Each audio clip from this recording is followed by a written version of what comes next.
7%, TV조선이 7.8%로 그 뒤를 이었습니다. 가장 신뢰하는 방송사 조사에서도 KBS는 사상 최고치인 24.3%를 기록했고, 신뢰하는 방송사 뉴스를 물어보는 질문에도 KBS라고 답한 사람들이 23.1%로 가장 많았습니다. 오늘은 무더운 날씨가 이어지는 가운데 서울 경기 동부와 강원도, 충청 내륙, 전라 동부와 영남 지방엔 5에서 20mm의 소나기가 내리겠습니다. 제주도엔 10에서 많게는 80mm 이상의 비가 내리겠습니다. KBS 제1라디오 5시 뉴스 아나운서 박소연이었습니다. KBS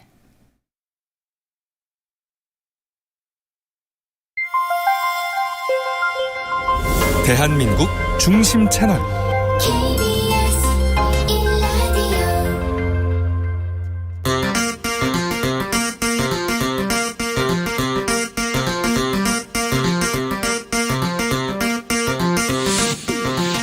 주진우 라이브.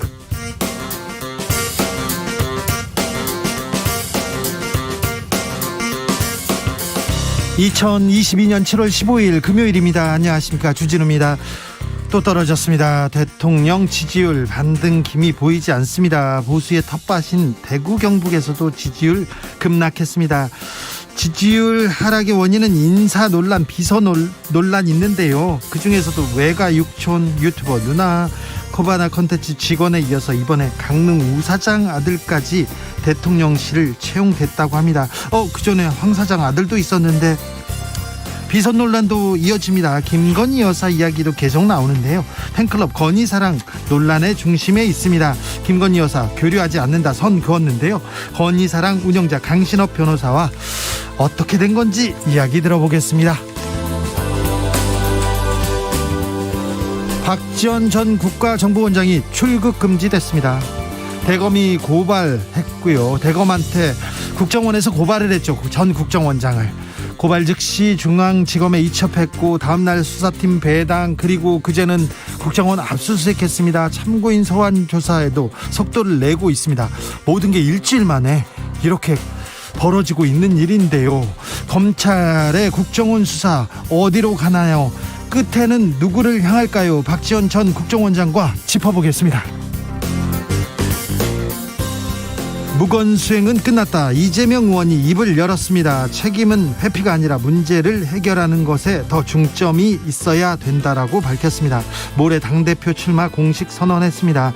민주당 전당대회 후보 등록 앞두고 MZ세대 청년 정치인들이 잇따라 출마 선언하는데요. 정치연구소에서 민주당의 미래 들여다보겠습니다. 나비처럼 날아 벌처럼 쏜다. 여기는 주진우 라이브입니다. 오늘도 자중자애하겠습니다. 겸손하고 진정성 있게 여러분과 함께 하겠습니다. 연결고리, 너와 나의 주진우 라이브와 나의 연결고리 찾고 있습니다. 오늘이 마지막 날입니다.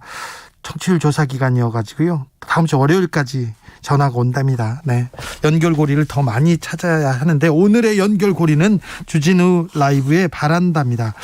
어떤 목소리 들릴지 제가 기대가 됩니다. 이번에 연결고리 찾으면서 주진우 라이브와 함께 해주시는 분들이 전국에 정말 많으시구나, 그리고 많이 응원해 주신다 한번 또 새삼 느꼈습니다.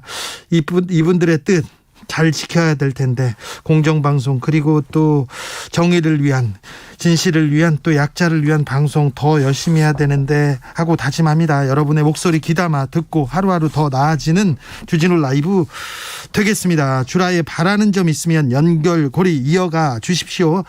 사연 보내주시면 추첨해서 2만 원 상당의 편의점 상품권 드리겠습니다. 샵 9730, 짧은 문자 50원, 긴 문자는 100원입니다. 콩으로 보내시면 무료입니다. 저는 노조원도 아니고요. 어느 노조의 영향을 받지도 않습니다. 오직 국민들, 오직 여러분한테만 제가 열심히 뉴스를 전하겠습니다. 오직 진실의 편에서, 오직 정의의 편에서, 오직 약자의 편에서 주진우 라이브는 오늘도 시작하겠습니다.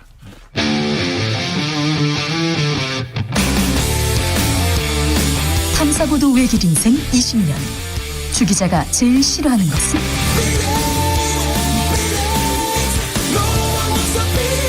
이 세상에서 비리와 부리가 사라지는 그날까지 오늘도 흔들림 없이 주진우 라이브와 함께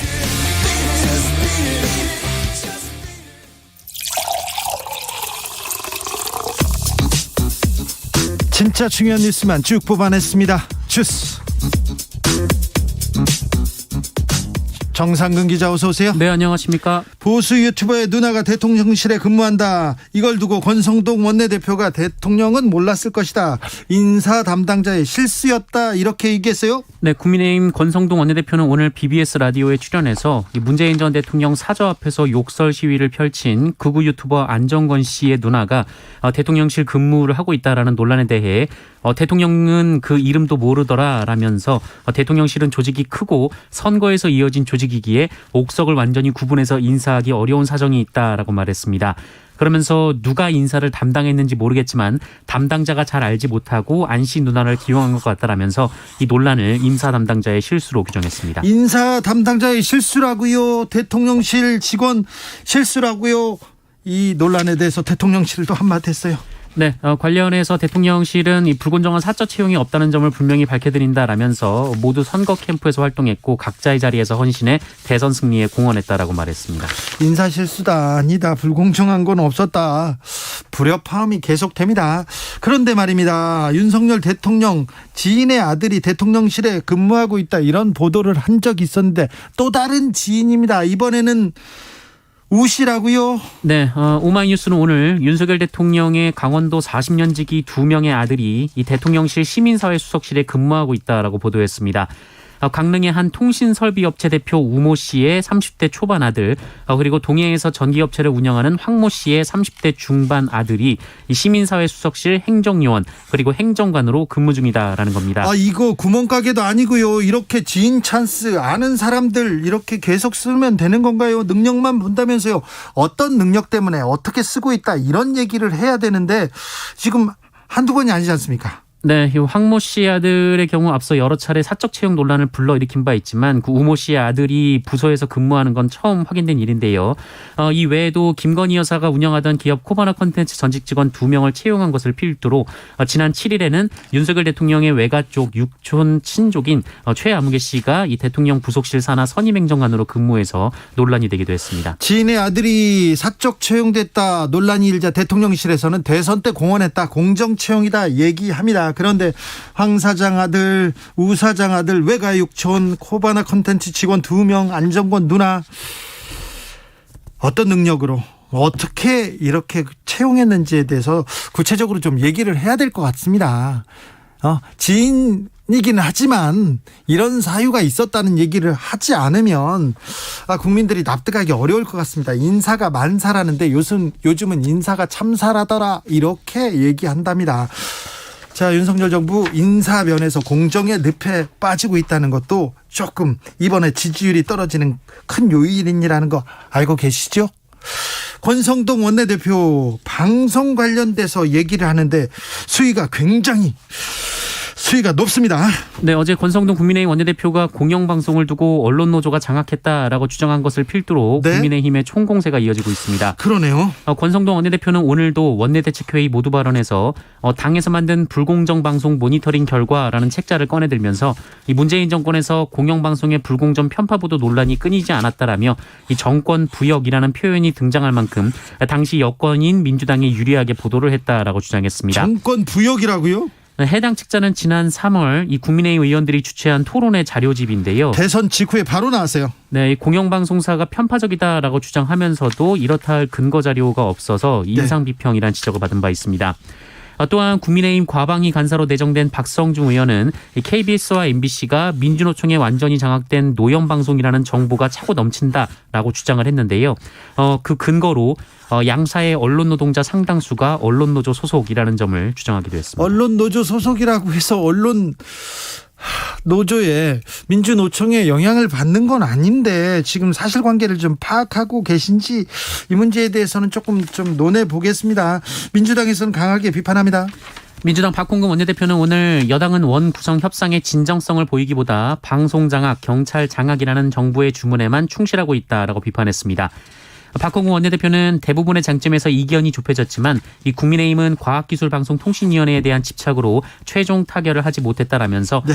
윤석열 정권의 언론장악, 방송장악 시도가 협상의 발목을 잡는 것이다라고 말했습니다. 자, 국정원과 검찰에서 사정 전국 시작한다 이렇게 얘기했는데 이번 주 다음 주에는 이렇게 언론사 과방위를 놓고 언론 장악 얘기가 좀 시끄러워질 것 같습니다. 주진우 라이브에서 자세하게 분석하고 정확하게 짚어드리겠습니다. 그러니까 저희 방송을 통해서 누가 옳은 말을 하는지 한번 좀 헤아려 보시죠. 네.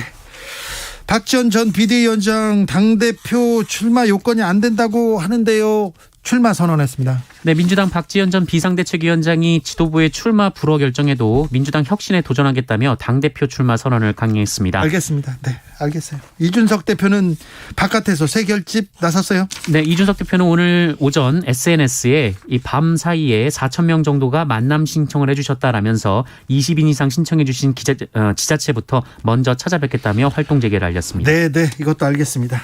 행안부가 경찰국 8월에 출범시킨다고 합니다. 31년 만에 부활입니다. 네, 다음 달 2일 경찰국을 공식 출범시키기로 했고요. 이 국장은 경찰 치안감을 임명하기로 했습니다. 네, 코로나 상황 어떻습니까? 네, 오늘 코로나19 신규 확진자 수가 역시 4만 명에 육박을 했습니다. 38,882명인데요. 네. 일주일 전과 비교하면 2배, 2주 전과 비교하면 4배에 이릅니다. 외환시장도 출렁거리고 있습니다. 민생, 경제를 위해서 국민들 좀 안심할 수 있도록 정치권에서 좀 이런 좀 대책을 내야 되는데 이런 뉴스가 오늘도 좀 부족합니다.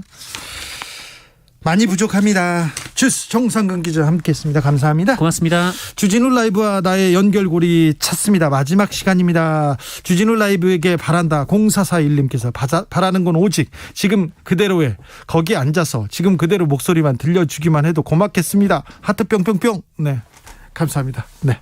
8339님, 주라님, 저는 맨날 연결되어 있는데 왜 소개 안 해주세요? 계속 연결되어 있으니 소개 부탁드립니다. 연결되었죠? 3660님, 주라에 바란다. 잘못된 건 잘못했다고 지금보다 더 크게 외쳐주세요. 저희 동네 유명한 식당에서 마스크를 쓰지 않은 주인에게 저도 외쳤습니다. 잘하셨습니다. 2202님, 주 기자님, 저는 작은 분식가게 하고 있습니다. 주라에서도 소상공인 자영업자 목소리를 반영해 주세요. 찐 애청자입니다. 소상공인 자영업자를 위해서 서민을 위해서 목소리 크게 외치겠습니다. 5318님, 정의란 무엇인지 답을 주는 주진우 라이브가 되길 간절히 원합니다. 그리하겠습니다. 정의를 위해서 뚜벅뚜벅 가겠습니다.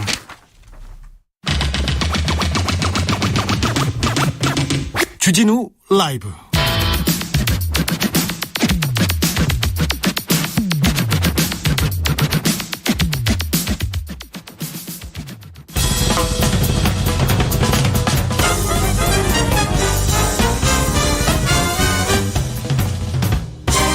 훅 인터뷰. 모두를 위한, 모두를 향한, 모두의 궁금증 훅 인터뷰. 건희사랑은 개들이 짖어도 내일 지구가 망해도 해치하지 않는다. 팬클럽 건희사랑 연일 화제입니다. 김건희 여사의 팬클럽. 지지율 하락에 여권에서도 좀 건희사랑과 거리를 두라 이렇게 좀 비판 나오기도 했는데 그래도 건희사랑 굳건하다 메시지 냈습니다. 자, 건희사랑의 운영자 강신업 변호사 안녕하세요. 네, 안녕하십니까. 강신업 변호사입니다. 변호사님은 뭐 대한변협 이사였고 바른미래당 대변인도 하셨고 또 시사 패널로 굉장히 맹활약하시던 분인데요. 네. 그렇죠. 대한민국 공부이사 할 때는 제가 이제 사법개혁에 앞장섰고요. 네. 그래서 양승태 사법부를 상대로 네. 당시 사법개혁에 앞장섰고요. 그다음에 바른미래당에 가가지고는 정치개혁을 좀 해보려고 갔었습니다. 네. 그래서 제왕적 대통령제의 어떤 그 적폐를 해소하겠다 하고 갔는데 여의치 않아서 어쨌든 그때는 실패를 했고요. 그리고는 건희사랑 이렇게 지금 운영하고 계십니까? 예, 지금은 이제 윤석열 대통령 만들기의 일환으로 네. 건희사랑을 만들었던 것이고 어쨌든 저는 윤석열 대통령 만들기에 매진했는데 네. 일단 거기까지는 성공을 했습니다. 네. 그리고는 김건희 사랑 계속 이렇게 외치고 있습니까? 네, 그렇습니다. 김건희 여사의 매력이 뭡니까? 일단은 원석이라고 생각하시면 됩니다. 원석이요? 예, 원석. 그러니까 다듬어지지 않은 보석이다 이렇게 얘기할 수 있겠죠. 너무 다듬어지지 않은 거 아닙니까, 영부인이? 아니 이제 빛나지 않는 그런 보석이다. 그렇게 다듬어지지 않았다기보다도 네. 사실은 다듬어졌다고도 볼 수 있는데 네. 사람들이 그 진가를 알지 못한다. 이렇게 볼 수 있는 것이죠. 아직 진가를 알지 못합니까? 네. 자, 김건희 여사 팬클럽은 건희사랑은 잘 지금 운영되고 있습니까? 예, 뭐 소통의 장으로 운영되고 있고요. 네. 특별히 어떤 뭐 조직을 한다든가 어떤 활동을 한다기보다는 네. 회원들의 소통의 장이다. 이렇게 보면 되고 네. 이것은 이제 윤석열 대통령을 응원하고 네. 김건희 여사를 응원하는 그런 어떤 응원과 지지의 그런 하나의 활동의 장이다. 이렇게 생각하시면 됩니다. 거기서는 김건희가 거기에서는 뭐 최고로 예쁘고 최고로 뭐 빛나고 막 그렇습니까? 뭐 그런 것은 아니고요. 거기에도 사실은 네. 윤석열 대통령에 대한 글이 많이 올라오고요. 예. 그리고 김건희 여사에 대한 어떤 응원 이런 글들이 올라오는데 생각보다는 그렇게 네. 일색으로 그렇지는 않습니다. 그렇습니까? 네. 김건희 제일 예뻐 그렇게 안 하십니까? 물론 이제 예쁜 사진 같은 거 많이 올라오죠. 네. 제일 예쁘다고 말하죠. 그렇죠. 자, 김건희 여사 이렇게 그 관련된 사진들이 독점으로 그 팬카페에 이렇게 많이 나왔어요. 한때 그랬죠. 한때 그랬어요. 예, 한때는 사실은 그때만 해도 김건희 여사에 대한 마타도 흑색선전 이런 것들이 많았기 때문에 사람들에게 여사의 진면목을 알려야 되겠다. 네. 이런 차원에서 여사의 사생활과 네. 관련된 그런 사진들을 좀 팬카페에 올렸었습니다. 네, 그거는 고급 정보인데 네. 그거는 변호사님이 어디서 받으신 겁니까? 물론 그거는 이제 김건희 여사 측으로부터 받았죠. 네. 뭐 받지 않고 제가 찍지는 않았으니까요. 네. 다만 그거는 어디까지나 사생활과 네. 관련된 그런 사진이었습니다. 초창기에는 김건희 여사가 직접 이렇게 보내주셨죠. 예, 뭐 그런 것도 있습니다. 네, 그런 것도 있어요. 예, 예. 요새도 보내주십니까? 아닙니다. 안 보내줍니다. 요새는 지금은 왕래를 안 하십니까? 뭐 그렇게 지금 발표가 됐고요. 네. 저도 그렇게 발표를 했습니다. 발표를 했다. 왕래는 하는데 우리 왕래는 하는데 아니 이제 왕래라고 하는 것이 결국은 사진 주고받을 때까지는 이제 왕래가 있었다고 생각하면 되고요. 네. 그 이후에는 이제 왕래를 하지 않는다. 뭐 이렇게 보시면 생각하시면 됩니다. 네. 아니, 왕래를 하는데 왕래를 안 하는 걸로 보면 된다. 그건 아니 왕래를 안 하십니까 지금은? 뭐 그거는 왕래를 하지 않는다는 게 맞습니다. 네, 알겠습니다. 김건희 여사 이렇게 저희가 빅데이터로 이렇게 분석을 해보면 김건희 여사의 호감도가 굉장히 긍정적인 이미지가 높았는데 최근에는 좀 떨어졌다 이런 분석도 나오고 있는데 왜 그런 것 같습니까? 그거는 저는 김건희 여사의 진면목을 아직 국민들이 알지 못했다는 것이고요. 예. 그리고 이제 김건희 여사만 지금 대상이 되는 것이 아니라 하나의 정치적 공격, 그러니까 윤석열 정부에 대한 네. 이런 것들도 있다 보니까 김건희 여사까지 같이 공격을 받고 이런 것이라고 생각을 합니다. 그러니까 김건희 여사의 어떤 활동을 갖다가 비판 이런 것이 아니라 사람을 비난하는데 이렇게 많은 어떤 공격이 들어온단 말이죠. 네. 그래서 안타깝습니다. 네. 뭐 비판할 점이 있으면 비판해야죠. 그런데 너무 좀 근거 없는 비난이 많습니다. 그렇죠. 저번에 뭐 갤러리아인가 백화점에 가가지고 네. 뭐 3천만 원어치 명품을 샀다라든지 네. 그리고 또 다른 백화점으로 이동을 했다. 이런 것들이 근거 없는 거 아니었습니까? 네네. 그런데 그것을 누가 제보했다 그러는데 저는 언론도 문제라고 생각합니다. 예. 가사 그런 제보가 들어왔다 하더라도 예. 취재를 하지 않고 네. 그런 것들을 이렇게 실었다는 것이 네. 상당히 문제가 있죠. B 매장에 갔다가 P 매장으로 갔다는데 제가 그 매장에 가봤어요. 아, 그렇습니까? 네, 근데 김 여사는 안 왔다고 하더라고요. 예, 아무튼 예. 그런데요. 지난번에 나토 순방할 때 이렇게 지인을 비행기에 태우고 이런 부분은 사실은 대통령실에서 이거 좀 못하게 했어야 되는데 아니면 어떤 방법을 조금 이렇게 썼어야 되는데 국민들은 좀 이해 못하는 부분이 있습니다. 그리고 이런 것 같아요. 네. 제2부속실을 만들어서 예. 그래서 부속실에서 사람을 채용하고 예. 공적으로 말이죠. 물론 그 사람을 채용할 때는 지인도 채용할 수 있는 겁니다. 필요하다면. 그렇죠. 지인이라고 채용 못하는 게 아니잖아요. 능력이 있다면요. 그렇죠. 그리고 이건 정무직이니까. 그래서 그렇게 했더라면 그런 어떤 논란이 좀 없었을 텐데 아무래도 이제 그런 공식적인 절차, 네. 형식적인 절차 이런 게 없다 보니까 생각보다 더 많이 여기에 대한 비판이 가해지는 것 같습니다. 네. 변호사님이 생각하기에는 지금 김건희 여사를 대통령실에서 잘 보필하지 못하고 있다고 보십니까? 뭐 잘 보필 안 하려고 해서 안 하는 것은 아닌데 네. 그런 어떤 조직과 인적 물적 어떤 그런 조직이 갖추어져 있지 않은 거죠. 네. 그런데 여기에 대해서는 저는 제2부속실을 만들어야 된다고 여러 번에 걸쳐서 네.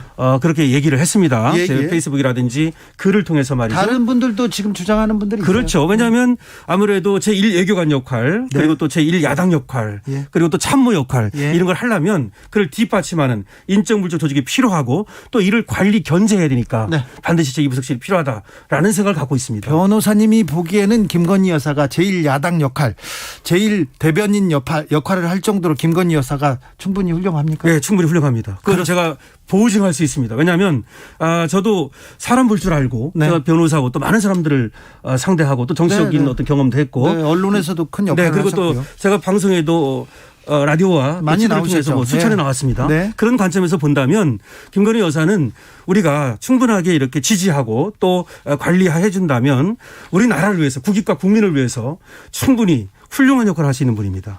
확실합니까? 확실합니다. 네. 우리 주진 앵커께 제가 확실하다고 말씀드릴 테니까요. 네. 한번 김건희 여사에 대해서 한번 우리가 어떻게 하면 좀 더 도와드리고 이렇게 비난 비판 이렇게 하지 말고 국익과 국민의 관점에서 네. 여사를 좀 활용할 수 있나 이런 어떤 생각을 해보면 어떨까 싶습니다. 몇 가지 또 얘기하겠는데 네. 휴일 대통령 집무실에서 찍은 사진 네. 그 사진이 뭐 논란이 됐잖아요. 네. 공적 영역이 아니다. 그거는 어떻게 그건 간단히 말씀드릴게요. 네. 그건 공간이 공적 공간이다 이렇게 얘기하는 게 아니고요. 이렇게 말씀드릴게요. 이장이라는 사람이 말이죠. 네. 그래서 마을 일을 보면 그건 공적인 일이죠. 네. 이장이라는 사람이 개인적인 일을 보면 사적인 일이죠. 네. 여기서 공과사는 공무원과 민간의 의미가 아니라 네. 공적인 일이냐 공중과 관련된 일이냐 사적인 일이냐 이런 뜻이에요. 네. 그런데 휴일날 대통령의 집무실에 여사가 간 거는 공중과 관련된 일이 아니라 네. 사적인 일이죠. 예를 들어서 판사 사무실에 판사 아내가 가보는 것 그것과 똑같은 겁니다. 네. 그렇다고 해서 그것이 판사 아내가 예를 들어서 판사가 근무하는 법정에 나갔다고 그래가지고 가봤다고 그래서 그것이 공적인 겁니까? 알겠어요. 예. 네, 집무실 자체가 공적 공간이고 또 아무나 갈 수는 없지만 아무튼 뭐 공적 공간이지만 그때는 사적 공간으로 바뀌는 겁니다. 아 그렇습니다. 예, 그렇습니다. 대통령실이 갑자기 이렇게 예, 아니 공과사야라고 하는 것은 네. 그 역할과 활동으로 구별하는 것이지 공간으로 구별하지 않는다는 것입니다. 알겠습니다. 예. 변호사님은 본래부터 정치적 활동, 사회적 활동을 많이 하셨어요. 네. 그리고 정치적 견해도 많이 내놓으셨고,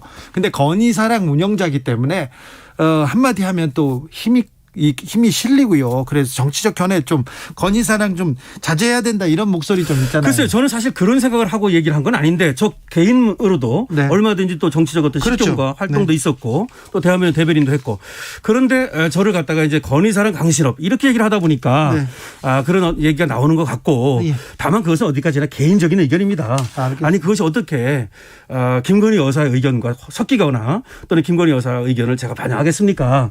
제가 얘기한 정치적 견해는 모두가 예. 저 강신업의 어떤 그 개인 의견이고 거기에는 제가 많은 공부와 예. 그리고 또 어떤 성찰과 그리고 활동을 통해서 경험을 통해서 그것이 간접적이든 직접적이든 제 의견을 내는 겁니다. 저 윤석열 대통령의 지지율이 좀 뚝뚝 떨어집니다. 김건희 여사의 지지율도 같이 떨어진다고 볼 수 있어요. 긍정적 이미지가 좀 떨어진다고 부정으로 바뀌고 있다고 보는데 왜 그런 것 같습니까? 안타깝습니다. 사실은 지금 우리나라가 양극단으로 50대 50으로 갈라져 있고요. 예. 또 이제 이 50 중에서도 많은 기대를 걸었다가 네. 거기에 실망하는 사람들이 나타나기 시작했습니다. 예. 다시 말해서 진보는 이미 50은 떨어져 나갔고 보수 50 중에서도 우리는 이런 걸 기대했는데 예를 들어서 문재인 정권의 적폐 청산을 전광석화처럼 해주기를 바랬는데 그것이 안 된다라고 해서 떨어져 나가는 사람들이 있는 것이고 네. 그다음에 또 이준석 전 당대표죠.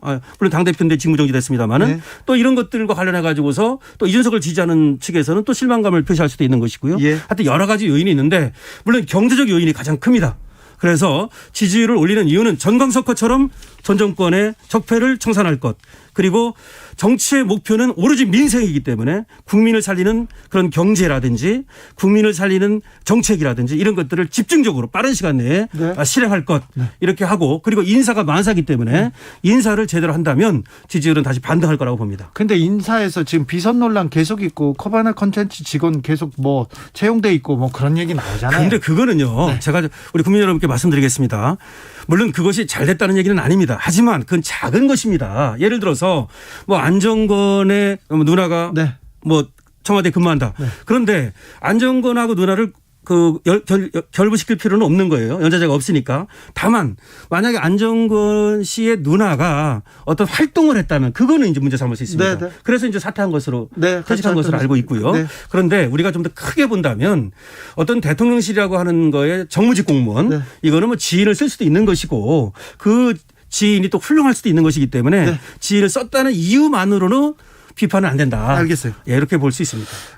김건희 여사의 팬클럽 운영자이기 때문에 이 얘기도 좀 물어보는데 안정권 씨가 네. 저 양산 사저 앞에서 시위를 하는데 거의 욕설 시위다 계속하고 있다. 이거는 조금 어떻게 보시는지. 욕설 시위는 안 됩니다. 안 됩니까? 그러니까 집회의 자유는 보장하지만 네. 그리고 정치적 견해는 얼마든지 표출할 수 있지만 네. 욕설이라든지 이런 걸 통해서 그 어떤 명예를 훼손한다든가 그럼 명예를 훼손할 권리는 아무한테도 없죠. 그렇죠. 그리고 또 다른 주민들한테 피해를 주기 때문에 네. 그런 시위는 지양되어야 합니다. 네. 건희사랑 그 팬클럽 사람들은 그런 그 비난이나 욕설 이런 건 안 합니까? 그런 건 별로 안 합니다. 별로 안 네, 합니다. 뭐 다는 아니고 별로. 네. 거의 안 하는 걸 알고 있습니다. 알겠습니다. 네. 알겠습니다. 이준석 대표는 이제 이준석 대표가 리스크가 되기도 했어요. 지금 여당에. 네. 그런데 이제 조용해질까요? 이준석 지금 대표가 또 뭐 돌아다니면서 네. 뭐 회원들을 모은다 그러는데 다만 저는 이렇게 말하고 싶습니다. 어떤 징계를 받았다면 자숙하는 것이 옳죠.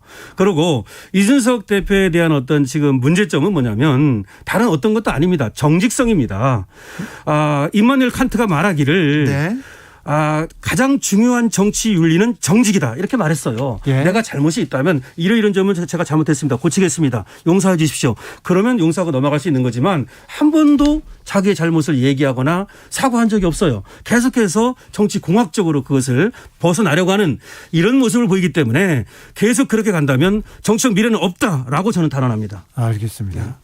김건희 여사는 조금 이렇게 뭐 바깥에 노출을 좀 삼가는 게 좋겠다 이런 얘기도 좀 나오는데 어떻게 될까요? 저는 그렇게 생각하지 않습니다. 아, 그래요? 밖으로 나와야 됩니다. 이럴 때일수록요? 예, 그렇습니다. 아니, 김건희 여사가 나오지 말아야 될 이유가 도대체 무엇입니까? 아까 말씀드렸듯이 네. 우리는 사실을 사실로 인정해야 되는 거예요. 네. 윤석열 대통령이란 말이죠. 네. 그러면 어쨌든 대통령 부인입니다. 네. 그럼 부인의 역할과 활동이 있을 수밖에 없어요. 예. 그럼 그걸 숨어서 하는 말입니까?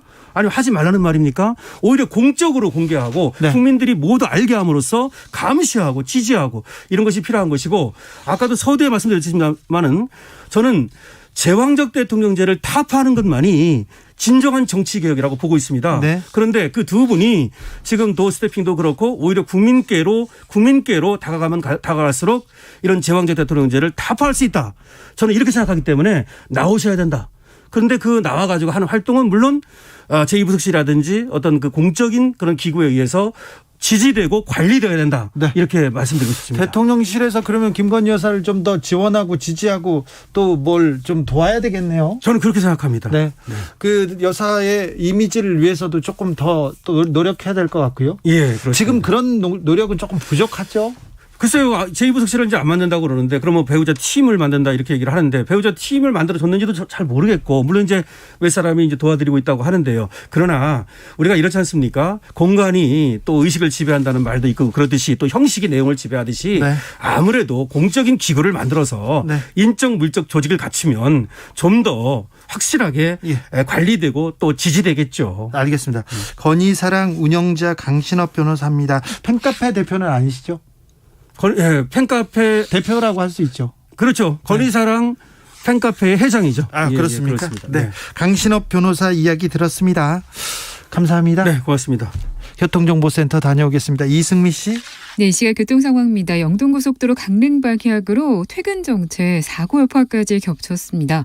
안산 분기점 부근에서 승용차 관련 차량 여러 대가 부딪히는 사고가 났는데요. 사고 차량 갓길로 옮겨 처리 작업하고 있습니다. 서안산에서 안산 분기점까지 5km 구간 막힙니다. 이후 동군포 부근에서 정체고요. 강원권 속사 부근과 대관령에서는 작업 여파로 밀립니다. 인천 방향으로 퇴근 정체가 길게 이어지고 있습니다. 덕평 비봉에서 양지터널 부근까지, 동수원에서 반월터널까지 막히고요. 군자분기점에서 서창까지도 속도 내기 어렵습니다. 서해안고속도로 서울 방향 송악에서 서해대교까지 막힙니다. 서평택에서 화성휴게소까지는 16km 구간에서 정체가 되고요. 또 비봉에서 용담터널까지, 일직에서 금천까지 정체고, 평택 시흥고속도로 시흥 방향 조암에서 송산 마도 부근까지 13km 구간 밀립니다. KBS 교통정보센터였습니다.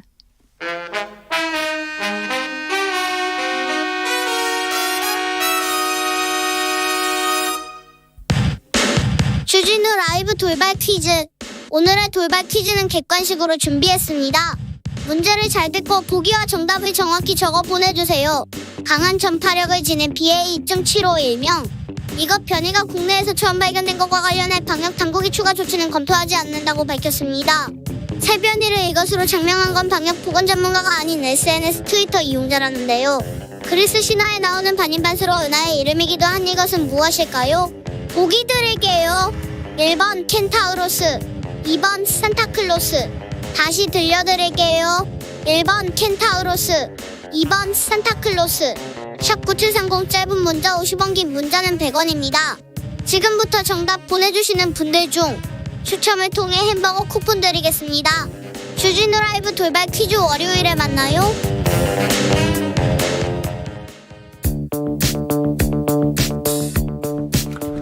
대한민국 정치의 새로운 100년을 준비한다. 21세기형 국회 싱크탱크 정치연구소 영앤영. 정치권에 보내는 고급진 정치 컨설팅입니다. 영앤영의 첫 번째 영, 최영일 평론가 어서 오세요. 안녕하세요. 또 다른 영입니다. 엄경영 시대 정신연구소장 어서 오세요. 네, 안녕하세요. 네, 대통령의 지지율이 또 떨어졌습니다. 네, 계속 떨어지고 있습니다. 이거 어찌 보고 계십니까? 네, 윤 대통령 지지율 하락은 근본적인 문제가 있어요. 네, 그게 뭐냐면 일단 이 윤 대통령의 핵심 가치, 윤 대통령을 대통령으로 만든 핵심 가치가 이를테면 이제 통합, 공정, 상식 이런 네. 것들이거든요. 그런데 여러 가지 인사 논란을 비롯해서 아까 강춘합 변호사도 이제 말씀하셨는데 여러 가지 이제 비선 논란 이런 것들이 이런 핵심 가치를 직격해버린 거죠. 그러면서 이제 이 핵심 가치가 붕괴되고 이것이 곧 신뢰 이기로 이어지고 있다. 그래서 이게 이를테면 이제 자칫하면 양치기 소년처럼 되는 거죠. 그러니까 어느 날 갑자기 도어 스태핑 하러 나왔는데 활짝 웃어요. 애기처럼 환하게. 그런데 국민들은 그것을 보고 저거 가식이다. 이렇게 될 수도 있다. 그래서 제가 보기에는 지금 이번 주 각종 여론조사에서 30% 초중반인데요. 네.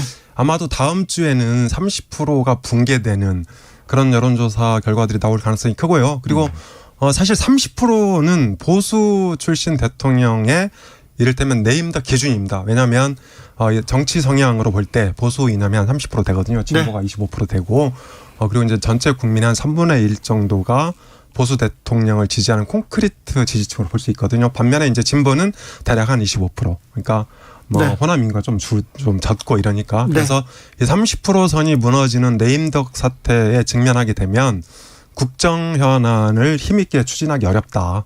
그런 이제 문제가 생길 수 있습니다. 말씀하신 대로 지난주에도 엄 소장님이 잘 짚어주셨는데 여러 가지 이제 지지율이 흔들리거나 윤석열 정부의 현재 문제점들을 잘 분석해 주셨거든요. 그게 그대로 복합적으로 작용을 해요. 인사 문제 또 터졌습니다. 네. 우모 씨 네. 지금 음악 전공자예요. 그동안 능력과 인품이다. 고위공직에서 그렇게 얘기했고 능력이다 이렇게 얘기했는데 문제는 지금 국민들의 눈높이 시각으로 보면 뭐 아가페잖아. 아는 사람, 가까운 사람, 패밀리잖아 다. 뭐 이게 이름 부친하고는 막역한 네. 관계고. 친분이 능력이냐 이렇게 얘기하죠. 예, 그러니까 이제 뭐 강릉에 갔을 때 1박 하기까지 한 대통령 후보로서 그런 지인의 아들이 들어왔다. 오히려 진짜 능력이 있어도 국민들에게 공정을 강조하려면 사실은 사적인 네트워크는 다 끊어내는 게 오히려 정상인데 그렇죠. 거꾸로 해요. 그러니까 사적인 인물인데 사적 채용 아닙니까? 그러면 능력 있다. 아무런 문제 없다. 이렇게 얘기한단 말이에요. 문제가 있는 게 뭐냐면요. 어떤 능력이 있고 어떤 일을 어떻게 했고 설명하지 어떻게 못해요. 설명하지 않습니다. 그러니까 예를 들면 최근에 이제 그 안모 씨 뭐 사표 냈습니다만 네. 사실은 뭐 영상 편집 능력 있다. 그럼 영상 편집 능력이 있는 대한민국의 젊은이들이 많다고요. 근데 왜 이 인물인가? 네. 거기에 대해서 구체적인 답변이 나와야 되는데 그건 답변할 수 없다. 이런 식으로 이제 얘기가 되다 보면 국민들 입장에서는 이제 불신이 점점 커지는 거죠. 그래서 제가 보기엔 다음 주에는 30%대도 붕괴될 수 있다. 엄 소장님 말씀에 공감하고 20%대면 이거 뭘 할 수 있겠습니까? 지금 그냥 뭐 제 얘기뿐이 아니라 이번 주 최근 며칠간 나온 얘기를 종합해 보면 자 문제는 이재호 고문이 이런 얘기를 했어요. MB 때도 우리 17%도 겪었어. 20%도 붕괴되더라. 근데 문제는 1. 그걸 다시 올리는데 너무너무 고통스럽다. 네. 그다음에 두 번째 뭐냐면 그때는 이슈가 있었다. 뭐 이를테면 광우병 사태, 뭐 이런 국민 명박산성 이런 이제 지금 딱 생각이 떠오르는 그런 일 때문에 정부에 대해서 국민들이 등을 돌렸지 이럴 수 있는데 이번에는 사안이 뚜렷하진 않아요. 없어요. 있어요. 이것저것 있긴 있어요. 네, 그런데 큰 사안이 아니라 인사 리스크, 경제 위기가 오고 있는데 대책 없다고 얘기한다. 그다음에 전임 정부 탓만 한다. 또 이제 여사 리스크가 있다. 이런 얘기를 다 합치면 이런저런 리스크가 있는데 하나의 굵직한 이슈는 없단 말이에요. 그래서 이재호 고문이 이렇게 얘기하더라고요. 리스크는 대통령 본인이다. 근데 문제는 그럼 본인이 변화를 위한 노력을 하는 걸 지금부터 환골탈태를 보여줘야 되는데 문제는 공감 능력이라고 봐요. 저는 제일 심각한 지금 문제 공감 능력인 게 국민들의 일반적 정서와 대통령의 감정이 동떨어져 있으니 네. 아니 전임 정부에서 이렇게 훌륭한 장관 봤습니까? 이게 기자한테 한 말일 수는 있으나 국민들이 지금 내 말을 들으면 어떻게 느낄까? 이걸 전혀 생각하지 않으시니까 본인 입장에서 솔직한 말인데 국민들은 무슨 얘기지? 이거 위험해요. 빨리 누군가 교정해 줘야 되는데 그 누군가가 참모진인데 제가 보기에는 현재 2달 동안 국민들이 매일 지켜보고 있어요. 새 정부 어떻게 하나? 또 도스태핑까지 하니까 매일 대통령 말이 직접 여과 없이 전달이 돼요. 그럼 국민들이 대통령에 대해서 파악할 만큼 했는데 어떡하지? 이걸 극복 못하면 지지율이 오르겠느냐 이거죠. 그래서 또 떨어집니까?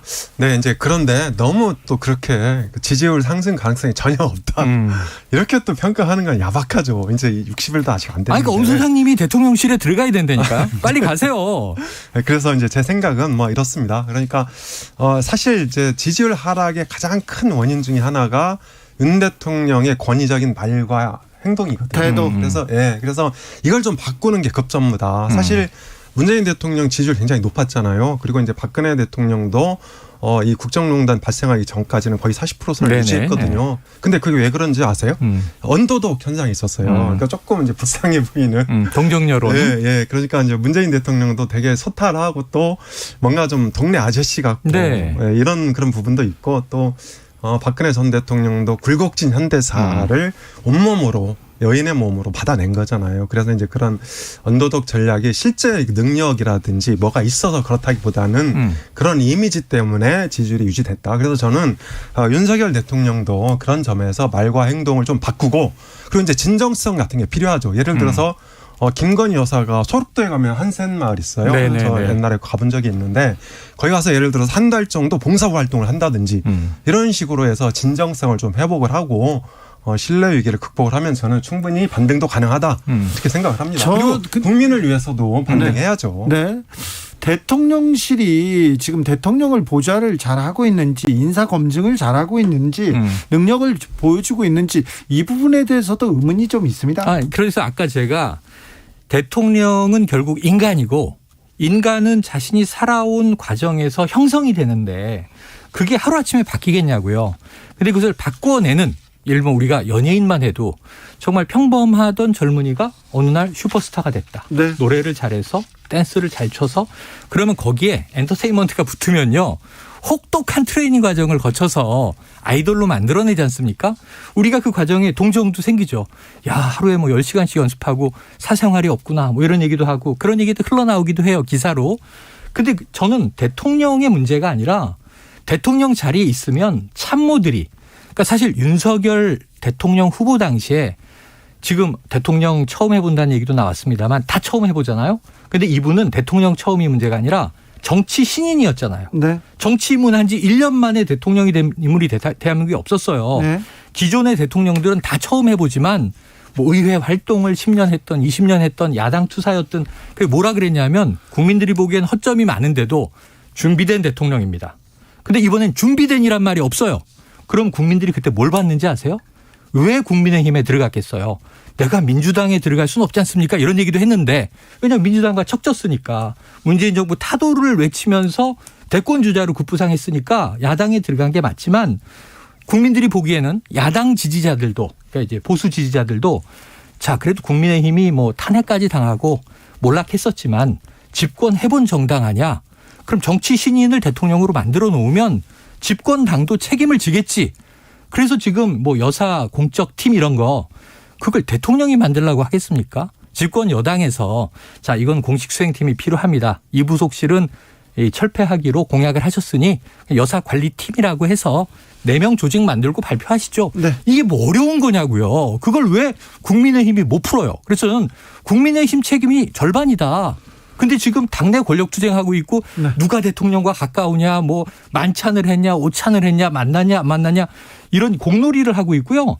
대통령을 바꿀 생각은 안 하고 있다. 참모와 정당 책임지세요. 그 얘기로 넘어가기 전에 윤 대통령 지지율이 30% 초반에 그치고 있다는 여론조사 개요 말씀드리겠습니다. 엠블레인 퍼블릭 그리고 K스탯 리서치, 코리아 리서치, 한국 리서치가 지난 11일에서 13일까지 조사했고요. 자세한 내용은 중앙선거 여론조사 심의위원회 홈페이지를 참조하면 됩니다. 자, 아무튼 민생 챙기겠다 경제 관련된 메시지가 나오기 시작했습니다. 그러면서 윤 대통령 변양균 전 대통령 정책실장을 네. 경제 고문으로 위촉합니다. 이 소식은 어떻게 보셨습니까? 어떻게 들으셨어요? 네. 변양균 전 청와대 정책실장은 이를테면 이제 슈페터의 혁신. 그러니까 이를테면 이제 창조적 문재인 파괴. 정부가 재정을 통한 이제 수요 진작에 초점을 맞췄다면 이 사람은 이제 공급을 개혁하자, 구조 개혁하자, 이런 이제 주장을 하는 분인데요. 사실 저는 대통령 인사는 대통령의 메시지이자 국정 방향이라고 생각을 합니다. 그런 면에서 사실 윤석열 대통령의 지지율 하락은 제가 보기에는 이제 둘 중에 하나 선택을 해야겠거든요. 하나는 진영 정치를 일관되게 하거나, 진영 정치 하라는 게 막 너무 이 보수로 일관되게 가라 그런 얘기는 아니고요. 아무튼 그 보수층을 타깃으로 한 그런 이제 진영 정치를 문재인 대통령처럼 하거나 아니면 이명박 전 대통령도 그런 방법을 썼죠. 네, 그렇습니다. 또 아니면 본인의 핵심 가치인 통합 공정 상식을 일관되게 주장하거나 이렇게 이제 가야 되거든요. 그냥 어느 쪽 하나를 분명히 선택해야 지지율이 오를 수 있는데 문제는 이 변양균의 이 고문 카드가 과연 어떤 방향이냐. 그러니까 방향이 사실 좀 뒤죽박죽이다. 그러니까 이런 좀 말씀을 드리고 싶고요. 다만 이제 저는 한 가지 희망적인 얘기도 좀 남겼으면 좋겠다 이런 측면에서 말씀을 드리는데 윤석열 대통령이 선거운동 기간 내내 김대중 전 대통령과 노무현 전 대통령을 계승하겠다고 했거든요. 그리고 실제로 이 김병준 전 청와대 정책실장이라든지 또 이제 김한길 이 국가균형발전위원장이라든지 이런 분들도 많이 등용을 했단 말이죠. 그래서 앞으로 이렇게 일관되게 통합 정치 드라이브를 좀 하면은 지지율 개선도 가능하다 이렇게 생각을 합니다. 자, 김대중 대통령의 기억이 확 지금 떠오르죠. 네. 한덕수 총리도 그렇고요. 안철수 의원도 그렇고요. 지금 IMF 위기보다 더 강한 게 온다. 금모으기 같은 자세가 필요하다. 예. 이게 뭐예요? 국민들 정신무장하라는 거잖아요. 네. 지금 정부에게 해법 내라 그랬더니 국민들이 금 좀 있나 확인해 보시죠. 이제 이런 얘기로 들리니까 물론 그런 취지는 아니겠지만 네. 국민들이 언제적 얘기를 꺼내나. 자, 이건 DJ를 완전히 오독한 것이다. 네. 이 2022년입니다. 네. 그리고 두 번째로는 이제 노무현 대통령 노예 사람을 불러들였다. 네. 사실 이제 그런 인물이 없었냐면 김병준 전 총리 후보도 있었고 네. 지금 이제 여러 카드들이 있었는데 이게 아까 뒤죽박죽이라는 말씀이 동의가 되는 게 자, 한덕수 총리를 밀어붙일 때 자, 윤석열 정부의 총리는 한덕수뿐입니다. 야당이 받아들이세요. 반대할 때 그때 그랬는데 그러면은 협치하겠구나가 시그널이었어요. 협치라는 시그널이 있었는데 처음에 한덕수 총리가 아니나 다를까 문재인 정부 인사를 천거했더니 권성동 원내대표가 바로 내치잖아요. 네. 좌초됐어요. 예. 그러더니 또 노무현 정부 사람을 불러와요. 또 대통령의 경제고문이 돼요. 그리고 또 어떤 사람은 지금 나가라고 해요. 지금 이제 국책 기관에 있는데 자, 당신은 문정부 정책을 설계한 사람이니까 우리 정부에 맞지 않는다. 나가라. 그럼 어떤 사람은 기용하고 어떤 사람은 나가는지 예를 들면 반대 진영의 사람들 네. 이 기준이 모호하다. 국민들이 보기에는. 네. 그래서 이런 것들이 좀 중구난방으로 보일 수 있다. 특히 변양균 전 실장의 경우에는 10년 넘게 공직을 떠나 있던 분이에요. 2007년이니까 15년 넘었네요. 15년 됐습니다. 네. 근데 이분 하면 떠오르는 건 다른 사건이 있어요. 신정아 씨. 그래서 누가 추천한 거냐 도대체. 왜냐하면 지금 인사 이미지 관리가 중요하다고 아까 그렇게 강조를 했는데 또 다른 사건이 떠오르는 인물을 경제 측면에서만 능력을 봤다라고 한다면 그렇게 받아줘야 되지만 사실은 그 시절에 윤석열 대통령은 무슨 일 하고 있었습니까? 검사였죠. 검사였잖아요. 네. 관계가 있겠습니까? 없겠습니까? 담당 검사였어요. 신정아 씨. 그렇게 얘기가 되고 있잖아요. 네. 그럼 그때 그 사건 때문에 이 변양균이라는 분을 알게 돼서 네. 그러면 개인적인 어떤 인적인 교류가 생겼나 보다. 오랜 관계구나 이렇게 생각할 수 있지만 거기서 또 제3의 인물이 떠오르고 그게 더 부각되고 하면 이것이 과연 경제 해법에 대한 국민적 신뢰를 얻을 수 있는 이미지일까? 그러니까 저는 이미지가 능력의 다가 아니지만 네. 지금 국민 공감을 한다면 조금 이 인물을 지향하고 다른 인물을 찾았을 텐데 경제 고문감이 대통령의 경제 고문감이 대한민국에 한두 명은 아닐 거 아니에요. 네. 조금 이것도 잘못된 타이밍과 이미지에서 잘못된 발탁이다. 좀 걱정된다 이런 생각을 해봅니다. 2000년대 초반까지 활동하시던 분인데 거의 20년 만에 컴백입니다. 그런데 4차 산업혁명의 얘기를 하시는데 20년 동안 제가 변양균 실장 뵐 때는 그런 얘기 안 하시던데요. 제가 신정아 씨 사건 취재기자여서 할 말이 많은데 담당 검사가 신정아 씨와 저 변양균 실장을 수사했던 담당 검사가 윤석열 검사였습니다. 네. 이 문제는 또 어떻게 불거질지. 아니요, 뭐 15년 동안 또 일치월장 하셨을 수도 있죠. 예. 자, 형제, 진짜 형제끼리는요, 우리는 형제야. 형제야 하지 않습니다. 그렇죠. 진짜 의리 있는 사람들끼리는요, 의리 하지 않습니다. 그렇습니다. 그런데 이렇게 해서 우리는 형제야 외치고 있는 사람들이 드디어 우리는 형제야 하고 사진 찍고 밥 먹었습니다. 네. 권성동, 장제원. 이 두 분은 어떻게 되는 겁니까? 어떻게 될까요? 오늘 점심이었는데. 네. 그러니까 동서고금을 막론하고 어느 정권이나 네. 권력 투쟁이 있었죠. 그렇죠. 그러니까 사실 현대 정치사는 권력 투쟁사의 역사입니다. 사실은 그 권력을 쥔 데서 그 권력 투쟁이 더 만만치 네, 않습니다. 그렇습니다. 그래서 일단 뭐 그걸 너무 이제 특별하게 부각해서 볼 필요는 없을 것 같고요. 아, 네. 네, 권성동 직무대행 체제의 특징을 조금 제가 보려고 하는데요. 네, 사실 권성동 그 직무대행 체제는 이를테면 이제 그 친위 구테타 내용상 친위 구테타 형식을 빌어서 권력을 잡았다 이렇게 볼 수 있을 것 같고요. 아, 네. 네, 전례 없는 직무대행 6개월 이건 그 현대 정치사에서 전무후무한 그렇죠. 일이죠. 그러니까 보통 비대위는 뭐 6개월 1년씩 하기도 하는데 직무대행을 이렇게 높게 잡는 경우는 없다 이렇게 볼 수 있을 것 같은데 어쨌든 권성동 직무대행 체제는 한편으로는 장제원 의원이나 배현진 최고위원 같은 강경파 친명 강경파를 한편으로 견제를 하고 또 한편으로는 만약에 조기 전당대회를 치르면 안철수 의원 당선 가능성이 높잖아요. 그래서 안철수 의원 그 견제의 카드이기도 하다 이렇게 생각을 합니다. 엄 수장님, 그러면 조기 전당대회를 치를 가능성도 있습니까? 현재로서는 저는 없다고 봅니다. 네, 그래서 이 권성동 직무대행 체제는 사실 시간을 지금 6개월 정도 벌은 거고요. 이제 원내대표를 겸하고 있잖아요. 원내대표 임기가 내년 4월까지입니다. 네. 그래서 국민의힘 전당대회가 작년 6월 11일에 있었으니까 아마도 5월쯤에 전당대회가 있을 예정이죠. 그래서 시간을 벌고 권성동 직무대행이 아마도 당대표 출마 수순으로 가지 않을까 준비를 네. 하면 이렇게 생각을 합니다. 그러면 이제 반대파 지금 이제 형제라고 얘기하셨지만 사실은 동상이몽을 하고 있는 네. 우리는 이제 이준석 날리기에는 같은 뜻을 모았어요. 네. 그래서 이제 거기는 친윤그룹 윤핵관 이렇게 불렀지만 그 안에 동상이몽이 시작됐는데 간단히 제가 정리하면 사고파와 고리파로 나뉩니다. 현재 권성동 직무대행은 사고파예요. 네. 6개월 그냥 정지됐을 뿐이고 내년 1월에 돌아와서 남은 임기 채우면 된다. 그동안 내가 맡아 있을게요. 근데 맡아 있는 동안 아까 엄 소장님 정확하게 보신 게 권성동 체제를 구축해서 다음 당권은 나야. 총선이 끼어 있는 아주 어마무시한 이제 당권입니다. 그 장제원 의원이 가만히 있겠냐고요. 네. 지금 이쪽은 조기 전대파예요. 가만히 있으면은 네. 자기 존재감이 없어져요. 그럼 이제 고리시키겠다라는 의지예요. 네. 그러면 이 고리가 되는 방법은 여러 가지가 있습니다. 지금 이제 이준석 대표와 관련된 의혹을 더 키울 수 있는 여지가 지금 뭐 경찰 수사라든가 있는 거죠.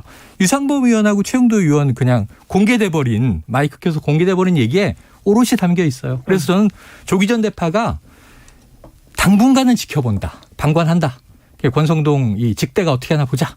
근데 이게 몇 주예요. 몇 주. 6개월 못 기다려요. 요즘 네. 정치인들이 그렇게 호흡이 길지가 않아요. 네. 제 생각에 한두 달 내로 이렇게 어떻게 6개월을 갑니까? 빨리 정상적인 당권을 세웁시다. 그러면 내년 6월 전 되면 당기면 한두 달 당기는 건 의미가 없고 연내에 합시다. 이렇게 하려면 가을에는 사고가 고리로 진행이 돼야 돼요. 저는 올 여름 동안 별별 일이 벌어질 가능성이 높다. 네. 자, 그리고는 국회는 이제 과방위를 두고 이렇게 다툽니다. 권성동 당대표 직무대행 MBC, KBS 계속 때리고 있습니다. 이 부분에서 언론 관련해서 큰 파열음이 나지 않을까 이렇게 생각하는데 어떻게 네. 보십니까, 소장님? 네. 이 보수 진영은 김어준에 대한 공포 같은 게 좀 있는 것 같아요. 공포입니까? 그래서 김어준이 진보 진영 전반의 전략 컨트롤 타워다. 그러니까 이렇게 인식하는 경향이 좀 있는 것 같고요. 그리고 사실 김어준도 너무 이 노골적으로 민주당 편등기를 했어요. 여기 우리 이 최영일 네네. 시사 네. 저기나 이 주진우 라이브처럼 이렇게 부드럽게 하면 문제가 없죠. 엄정 중립이죠. 네, 엄정 너무 중립이에요. 저는 너무 심하게 했고요. 공정과 정의를 생명으로 하고 있습니다. 네, 그래서 TBS가 그 서울시로부터 작년에 375억 그리고 올해 이제 325억을 이제 지원받았는데 서울시의 영향은 사실 불가피합니다. 그리고 오세훈 시장이 작년 재보궐에서 당선된 뒤에 TBS에서는 되게 자율적으로 이렇게 인정을 했어요. 그런데 이번 이제 그 6일 지방선거에서 서울시장뿐만 아니고 의회 또 구청장까지 다 쓸었잖아요. 그렇다면 서울시가 운영에 개입할 수 있도록 여지를 줘야 된다. 네. 전 그렇게 생각하고요. 네, 그리고 이제 김어준 능력이면 TBS가 아니라도 충분히 활약할 수 있지 않습니까? 아니 뭐 뉴미디어에서 활약할 수도 있죠. 그래서 그건 뭐 계속 되겠지만 어쨌든 저는 이게 아쉬운 게 뭐냐면 그 예를 들어서 뭐 김어준 씨의 방송이 편향적이다.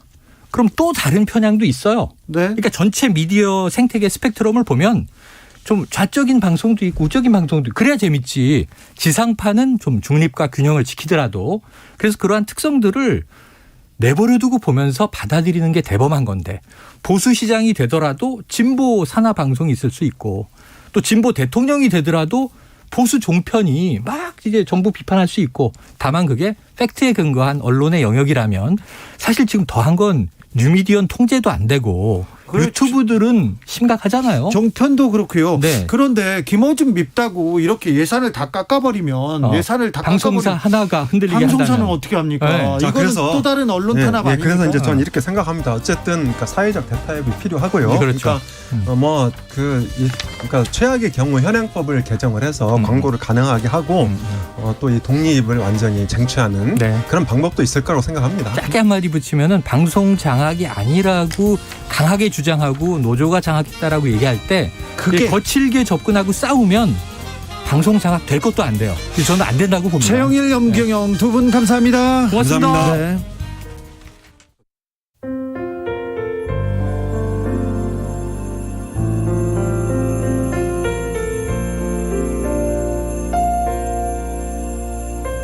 KBS 라디오 연중기획 희망충전 대한민국 490번째 이야기.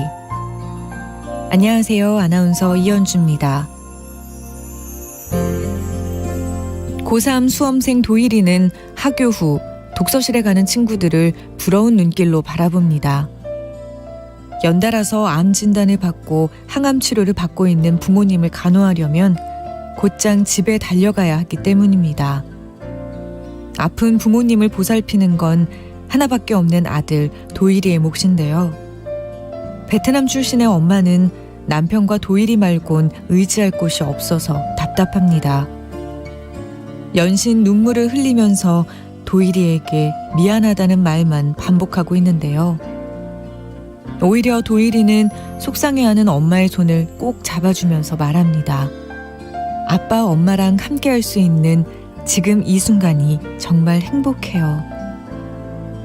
도일이네 부모님이 항암 치료를 잘 끝내고 오래도록 도일이와 함께할 수 있도록 따뜻한 응원을 보내주세요. 여러분의 따뜻한 손길이 희망의 빛이 됩니다.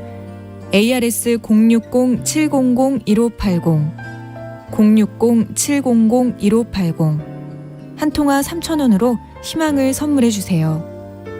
KBS 라디오 연중기획 희망충전 대한민국은 초록우산 어린이재단, 인탑스 주식회사 그리고 청취자 여러분과 함께합니다.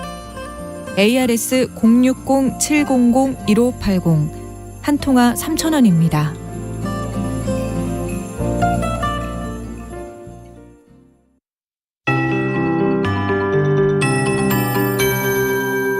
KBS 58분 날씨. 무더운 날씨 속에 곳곳에 소나기가 쏟아지고 있습니다. 크게 오른 낮 기온에 대기가 불안정해졌기 때문인데요. 지금 강릉과 고성, 인제 등을 중심으로 시간당 20에서 30mm의 매우 강한 소나기가 천둥, 번개를 동반해 내리고 있습니다. 그 밖에 강원도 지역에도 소나기가 오는 곳이 많습니다. 밤까지 강원도와 경기 동부, 충북 북부와 경북 북부에는 5에서 많은 곳은 60mm 이상의 소나기가 내릴 전망입니다. 토요일인 내일은 초복입니다. 오늘과 비슷한 기온을 보이면서 무더위가 이어지겠고요. 경상남북도와 전남 지역에는 지금 폭염주의보도 발효 중이어서 건강관리에 더욱 신경을 쓰셔야겠습니다. 내일 낮 기온이 서울 29도, 대전 30도, 광주와 부산, 제주 31도, 대구 33도까지 오를 전망이고요. 밤 사이에는 남해안과 제주도를 중심으로 열대야가 나타나는 곳이 많겠습니다. 내일도 구름 사이로 볕이 뜨겁게 내리쬐겠고 대기 불안정이 오늘보다 더 심해지면서 아침부터 밤 사이에 전국 많은 지역에 소나기가 내릴 전망입니다. 제헌절인 모레 일요일에도 무덥겠고요. 한때 소나기가 내리는 곳이 있겠습니다. 현재 서울의 기온은 28.7도, 습도는 59%입니다. 송소진입니다.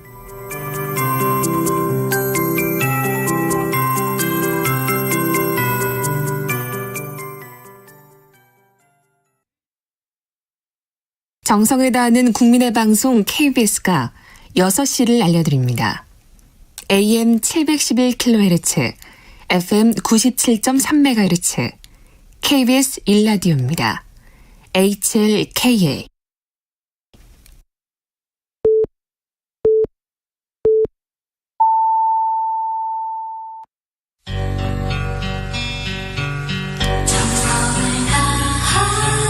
정성을 다하는 국민의 방송 KBS 주진우 라이브. 그냥 그렇다고요. 이 시각 라디오 정보센터 뉴스입니다. 더불어민주당은 윤석열 대통령의 40년 지기 2명의 아들이 나란히 대통령실 시민사회 수석실에 근무하고 있다는 언론 보도는 충격적이라며 윤 대통령 부부는 즉각 사적으로 채용된 사람들을 모두 공개하고 이들을 사퇴시켜야 한다고 주장했습니다. 대통령실은 최근 일부 언론에서 사적 채용 논란이라고 보도된 인사들은 모두 선거 캠프에서부터 활동했고 각자의 자리에서 헌신해 대선 승리에 공헌했다며 불공정한 사적 채용이 없다는 점을 분명히 밝혀드린다고 밝혔습니다. 행정안전부가 행안부 내 경찰국 신설과 경찰청장 지휘 규칙 등을 담은 경찰제도 개선 방안을 확정 발표했습니다. 행안부 내 경찰국 신설 발표에 대해 야당들은 경찰 조직을 장악 통제하려는 시도라며 일제히 비판했고 여당에서도 반대 목소리가 나왔습니다. 경찰 출신인 국민의힘 권은희 의원은 법치주의 훼손이라고 비난하며 행안부 장관 탄핵 소추를 주장했습니다. 경찰청은 행안부 발표와 관련해 현장 동료들의 바람과 기대에 충분히 부응하지 못해 아쉬움이 없지 않지만 본질적 이념과 가치가 훼손되는 일이 없도록 최선을 다하겠다고 밝혔습니다. 지금까지 라디오 정보센터 조진주였습니다.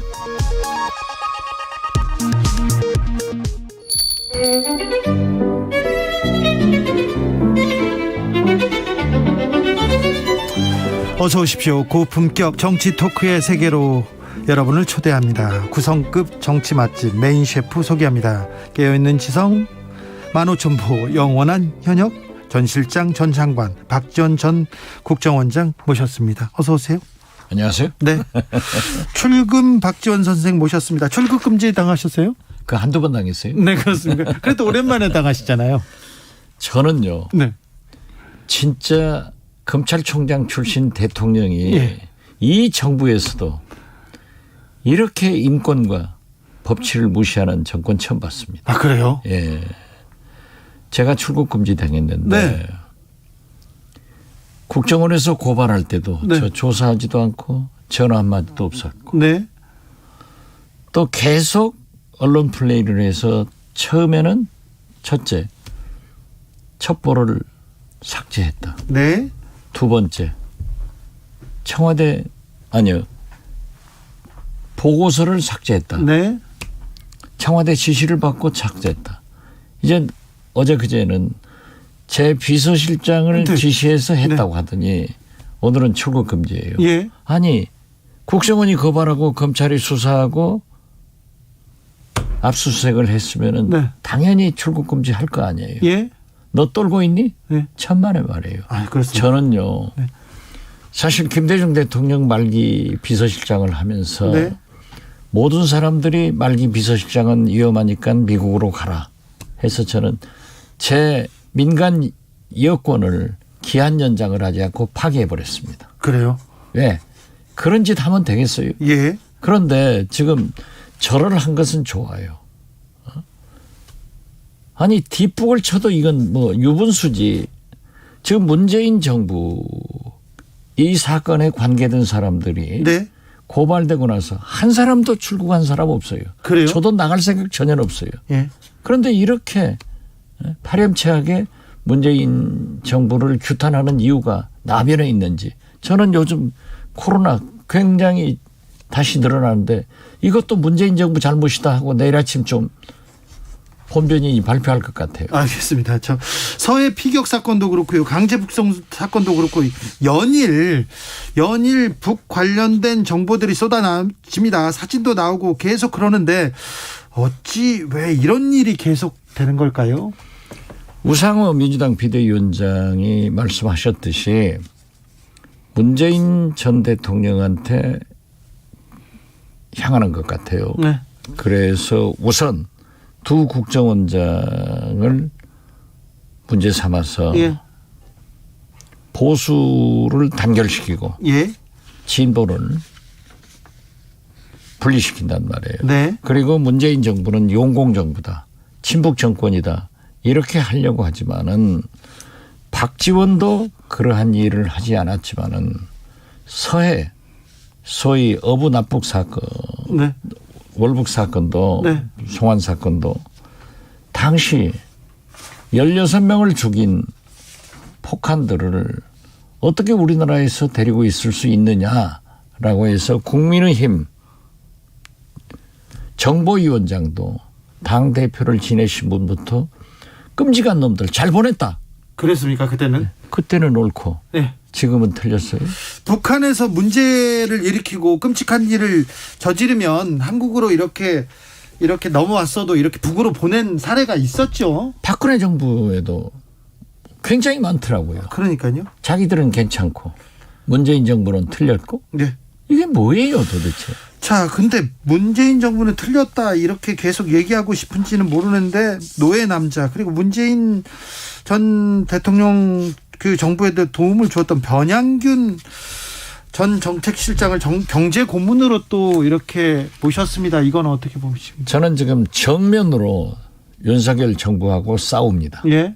특히 윤석열 대통령과 정면으로 싸우고 있습니다. 그렇습니다. 예. 특별히 윤석열 정부가 지금 정면으로 박지원 원장을 지금 계속 저를 죽이려고 하니까 네.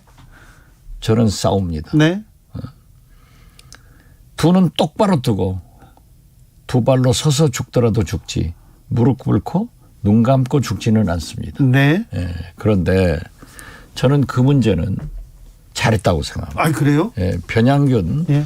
노무현 대통령 당시 정책실장을 하셨는데 네. 경제 전문가이고 또 폭넓게 썼다라고 예. 해서 저는 잘했다고 생각하고 아무래도 윤석열 대통령이 경제 상식이 부족하고 그렇기 때문에 잘 썼다라고 하는데 차제에 예. 정치도 모르니까 예. 정치 특별 고문으로 이재호 전 장관 같은 사람, 서청원 전 대표 같은 정치를 잘 아는 사람도 한 분 더 모셔가라 알겠습니다. 저는 모셔가도 안 갑니다. 네. 박지원 원장은 안 가고요. 네, 근데 박지원 원장한테는 칼이 이렇게 집중되고 있어요. 아무래도 박지원 원장의 정치력, 박지원 원장을 좀 무서워하는 거 아닌가 그런 생각도 해봅니다. 저를 뭘 무서워합니까? 네?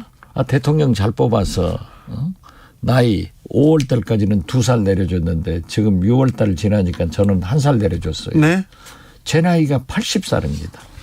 바이든 대통령하고 동갑인데 네. 그러니까 지금도 소개했지만은 하루에 15,000보를 걷고 일주일에 3번 PT를 하고 알겠어요. 일요일 날은 10km 이상 등산을 하는데 네. 아니 제가 정치에 나간다고 했습니까? 이 선에서 윤석열 대통령의 성공과 나라가 잘되게 하기 위해서 충고하고 그런데 자꾸 또 민주당을 잘되게 하겠다. 정치권으로 자꾸 끌어들이는 거 아닙니까? 지금? 다음 지금 선거에 출마를 하게 만들어주는 거예요. 아 그렇습니까? 네. 아주 감사하죠. 아 그렇습니까? 네. 지지율이 계속 이렇게 떨어진다는 얘기가 있는데 바닥은 어디쯤입니까? 지금 조금 더 떨어질까요? 다음 주에는? 더 떨어질 것 같아요. 더 떨어집니다. 저는 솔직히 말씀드려서 통일부에서 네. 납부거부 사진 공개해서 야 이건 문제가 있는 것 아닌가? 예. 라고 했더니 오늘 갤럽 여론조사에서도 32%가 네. 긍정이고 잘못한다가 53%입니다. 네. 지난주에 아랜서치의 여론조사도 그 수치는 말하지 마세요. 그때도 많이 떨어졌어요. 아 똑같아요. 네, 많이 떨어졌어요. 네. 근데 더 떨어집니까? 그럼 더 떨어집니까? 반등할 방법이 없습니까? 저는 지금 보면은 더 떨어질 것 같아요. 더 떨어져요? 지금 말이죠. 예? 청와대 육촌 동생도 그렇지만은 예? 잘 아는 강릉의 우사장, 우사장. 통신업자, 네. 동해 황 사장, 전기사업자 이런 아들들 데려다가 그 아들들이 삼촌이랑 한대요. 네. 이게 끼리끼리 이렇게 해먹으면은 국민들이 용납하겠어요? 능력이 있어서 썼다는데요. 글쎄요, 음악 전공했다는데 네. 얼마나 능력 있는지는 모르겠습니다. 능력이 있어도 조금 조심해야죠. 조심해야죠. 그게 말씀이 됩니까? 김건희 여사는 코파카바나? 하바나카바나? 네. 난 그것도 잘 모르겠어요. 코바나 컨텐츠. 네.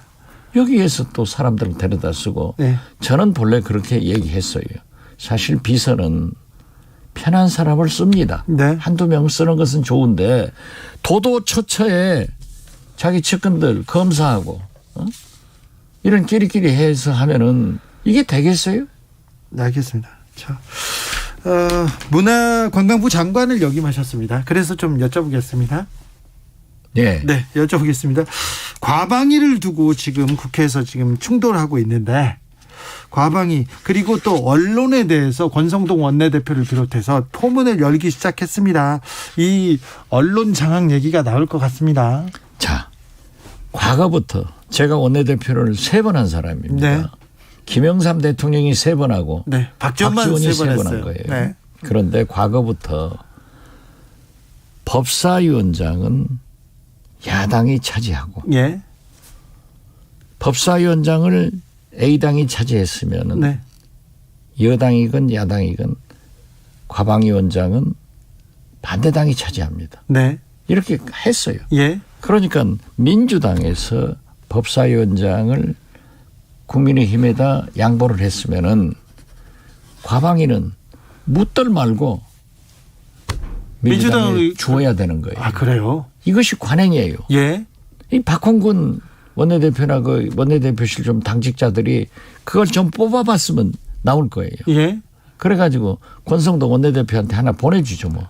네, 알겠습니다. 그건 그렇게 해야 되는군요. 그리고 예. 집권 여당의 대표가 예.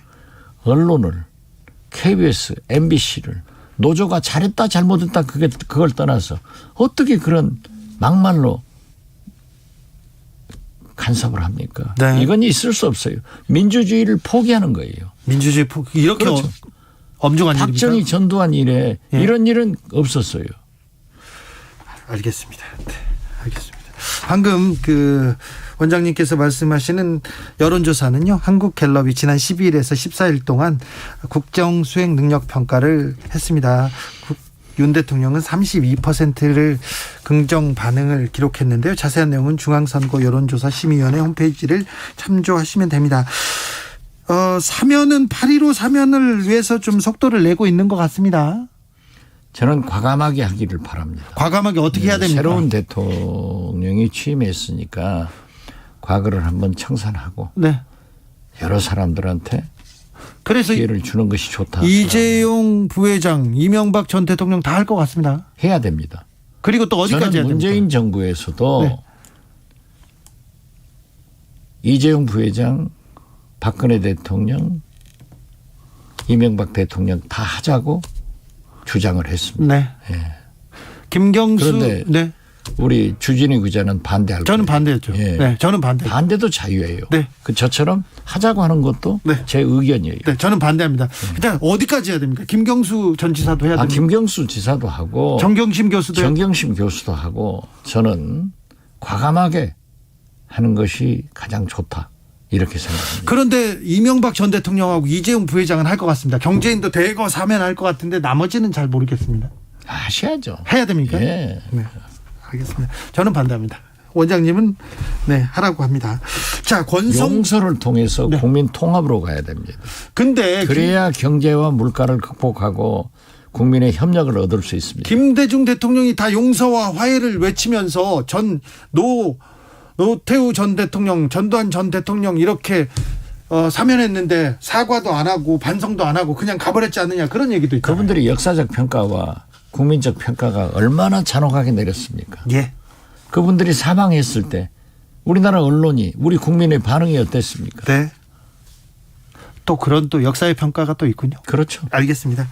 국민의힘은 권성동 원톱 체제인 것 같습니다. 그런데 또 좀 그 안에서 좀 형제들끼리 좀 분란이 있나 봐요. 아니 정당의 권력 투쟁은 항상 있는 겁니다. 네. 그리고 지금 선거에 승리해가지고 대통령 취임하고 또 지방 선거에 저렇게 압승을 했는데 조용할 것 같아요?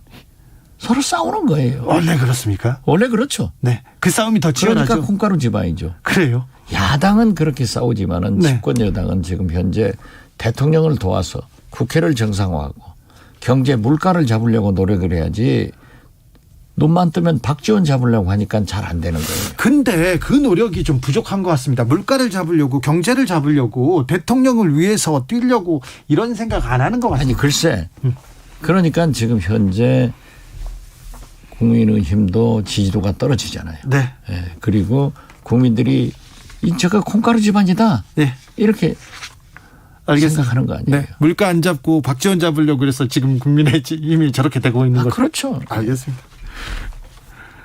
명확합니다. 네. 자, 민주당은 어떻게 됩니까? 이재명 의원 17일 날 당대표 출마한다고 합니다. 당연히 출마하죠. 네. 지금 보세요. 또 이거 여론조사 얘기 가지고 개요 불러야 되니까 어느 정도만 네. 네. 지금 보면 말이죠. 네. 차기 대통령 후보로 이재명 의원이 38.5, 네. 오세훈 시장이 15.1, 한동훈 법무장관이 12.4가 나왔더라고요. 그리고 이재명 의원은 당원들 지지도 70%가 넘어요. 네. 국민이 원하고 당원들이 원하면은 지지한다고 하면은 당대표 되는 것 아니에요. 네. 저는 된다고 봐요. 명분이 약하다. 계속 선거 때마다 다 나오냐 이런 얘기도 하는데요. 그러한 명분을 국민도 잘 알고 네. 당원도 잘 알면서도 이렇게 지지를 보낸다고 하면은 정치는 현실입니다. 네.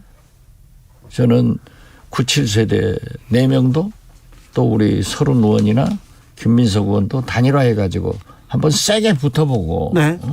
이재명 의원이 당대표가 되더라도 어떻게 민주당을 개혁하고 혁신할 것인가. 네. 총선 승리를 위해서 어떻게 공천을 할 것인가. 대선 승리를 위해서 우리는 어떻게 할 것인가. 윤석열 정부하고는 어떻게 겨루어 나갈 것인가. 이런 것들의 정책을 비전을 제시하는 그런 전당대회가 됐으면 좋겠어요. 네. 그리고 지금 보세요. 1강 1강이죠. 6약이라고 그러잖아요. 네네. 약육강식.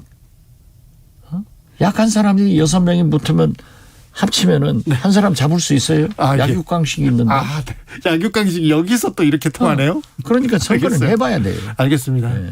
이거 그 이변을 만들어내거나 그런 또 흥행 요소를 만들어내는 게 또 그렇죠. 민주당이 필요하죠. 아주 뜨죠, 민주당이. 네.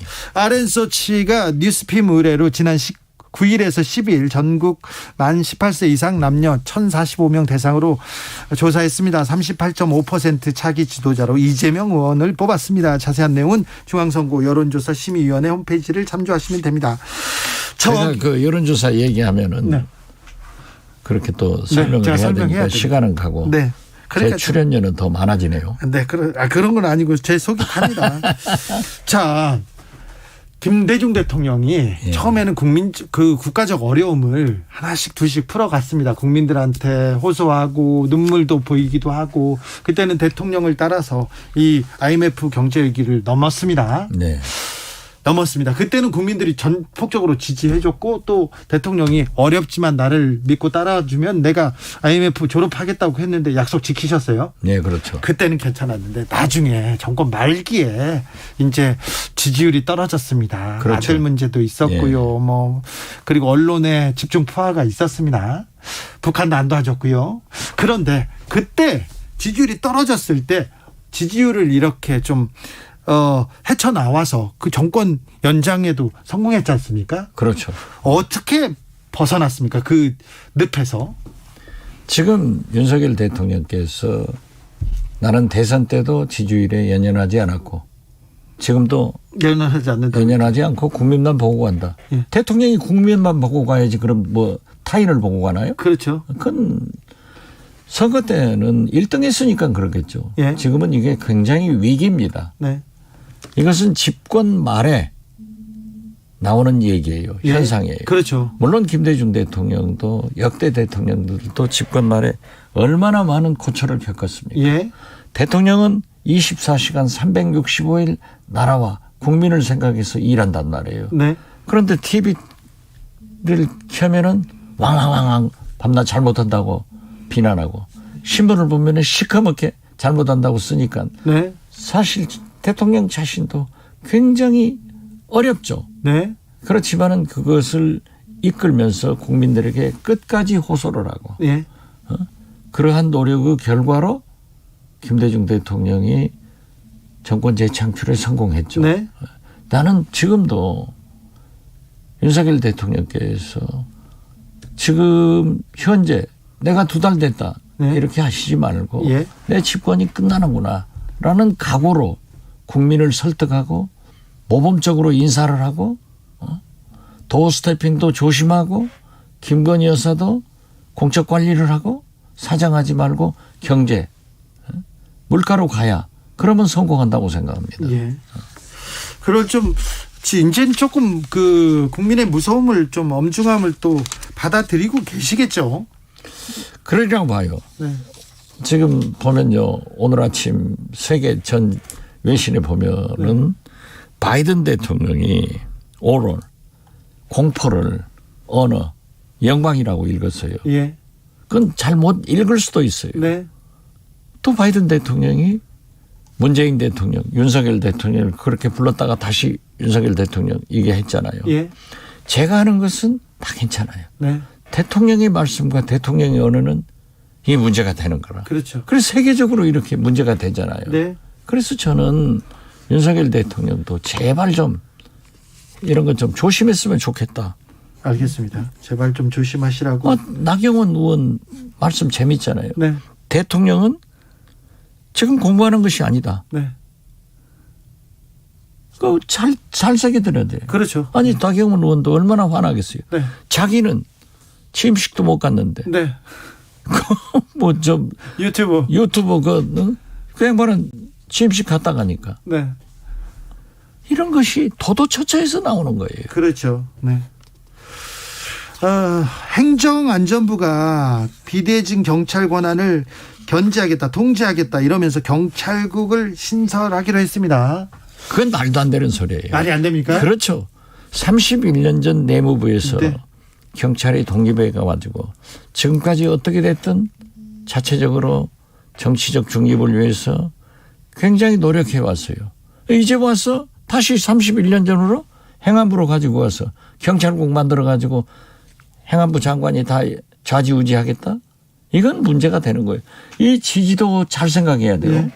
경찰 공무원이 약 15만 될 거예요. 네. 그리고 거기에 가족까지 한 60만 된답니다. 경우에 무슨 많아요. 네. 엄청난 조직이에요. 네. 이 사람들이 지금 부글부글 끓어요. 네. 나 여기 방송 들어오는데도 우리 고향 전직 경찰관이 이것 좀 막으라고. 네. 그런데 제가 무슨 힘이 있습니까? 이거 여기서 얘기해서 막아줘야 돼요. 네. 이 문제 중요한데 조금 그 언론에서 좀 중요하게 다루지 않는 것 같아서 좀 걱정이 되기도 합니다. 근데 이거는 좀 문제가 됩니까? 문제가 되죠. 그러니까 이제 또 해수부에서도 네. 해경국을 만들겠다. 이건 또 이게 전부 다 과거로 돌아가는 거예요? 예. 말이 안 되죠.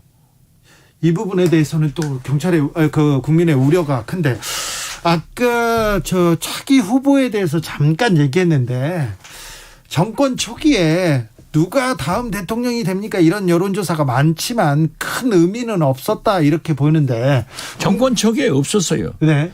윤석열 대통령만 딱 한 달 되니까 나오더라고요. 그때 이재명 1등 계속 올라가고 그렇죠. 네. 오세훈, 한동훈 안철수 이런 순인데 네. 그 다음에는 보니까 이재명 1등, 오세훈, 한동훈 둘이 공동 2등 하더니 이번에는 압도적으로 이재명 1등, 네. 오세훈, 한동훈 순이에요.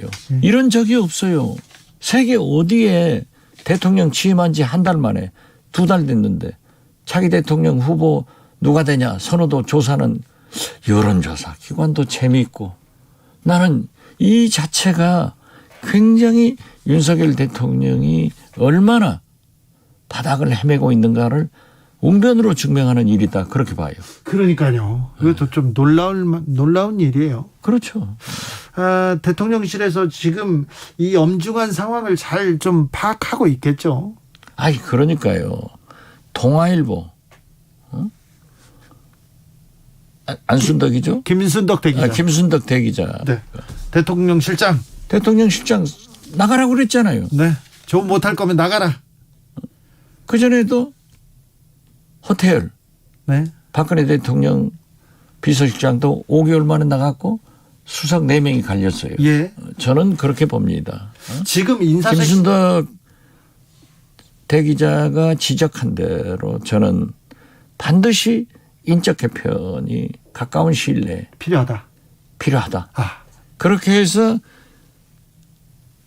윤석열 대통령은 위기를 극복해야 나라도 살고 국민도 살고 본인도 성공할 수 있다 이렇게 봅니다. 인적 개편을 통해서 인적 쇄신을 통해서 이 위기를 극복하라 이렇게 박지원 전 원장께서 조언해 주시는데 성한용 한겨레 선임 기자는 2달 만에 대연정하라고 썼잖아요. 네. 난 또 깜짝 놀라는 거예요. 요즘 보면. 지금 정권 2달 남은 것처럼 지금 그렇죠. 나오고 있어요. 이런 것은 그걸 청와대 비서실에서도 모니터링해서 대통령께 말씀드려야 되고 친구 아들들 좀 뭐 하는 거예요. 그러니까. 삼촌 하지 말고 이런 것도 안 들어서 네. 측근이면 좀 얘기를 해줘요. 이런 얘기를 해야죠. 네. 인적 쇄신이 있어야 된다면 그 폭은 어느 정도 보십니까? 글쎄요. 그것은 지금 현재 얘기할 수는 없지만은 네. 제가 볼 때는 지금 대통령실 지금 내각으로는 이 위기를 극복하기 힘들다. 네. 저는 그렇게 봅니다. 알겠습니다. 여기까지 듣겠습니다. 정치 맛집 박지원 전 국정원장이었습니다. 출국 금지 당했는데 너무 표정이 밝으세요? 아니 난 외국 나갈 계획 전혀 없어요. 아니 그래도 외국도 다니시고 그러셔야죠. 안 가요. 돈도 없고. 알았어요. 얼른 가세요. 예, 감사합니다. 정치 피로, 사건 사고로 인한 피로, 고달픈 일상에서 오는 피로. 오늘 시사하셨습니까? 경험해보세요. 들은 날과 안 들은 날의 차이. 여러분의 피로를 날려줄 저녁 한 끼 시사. 추진우 라이브.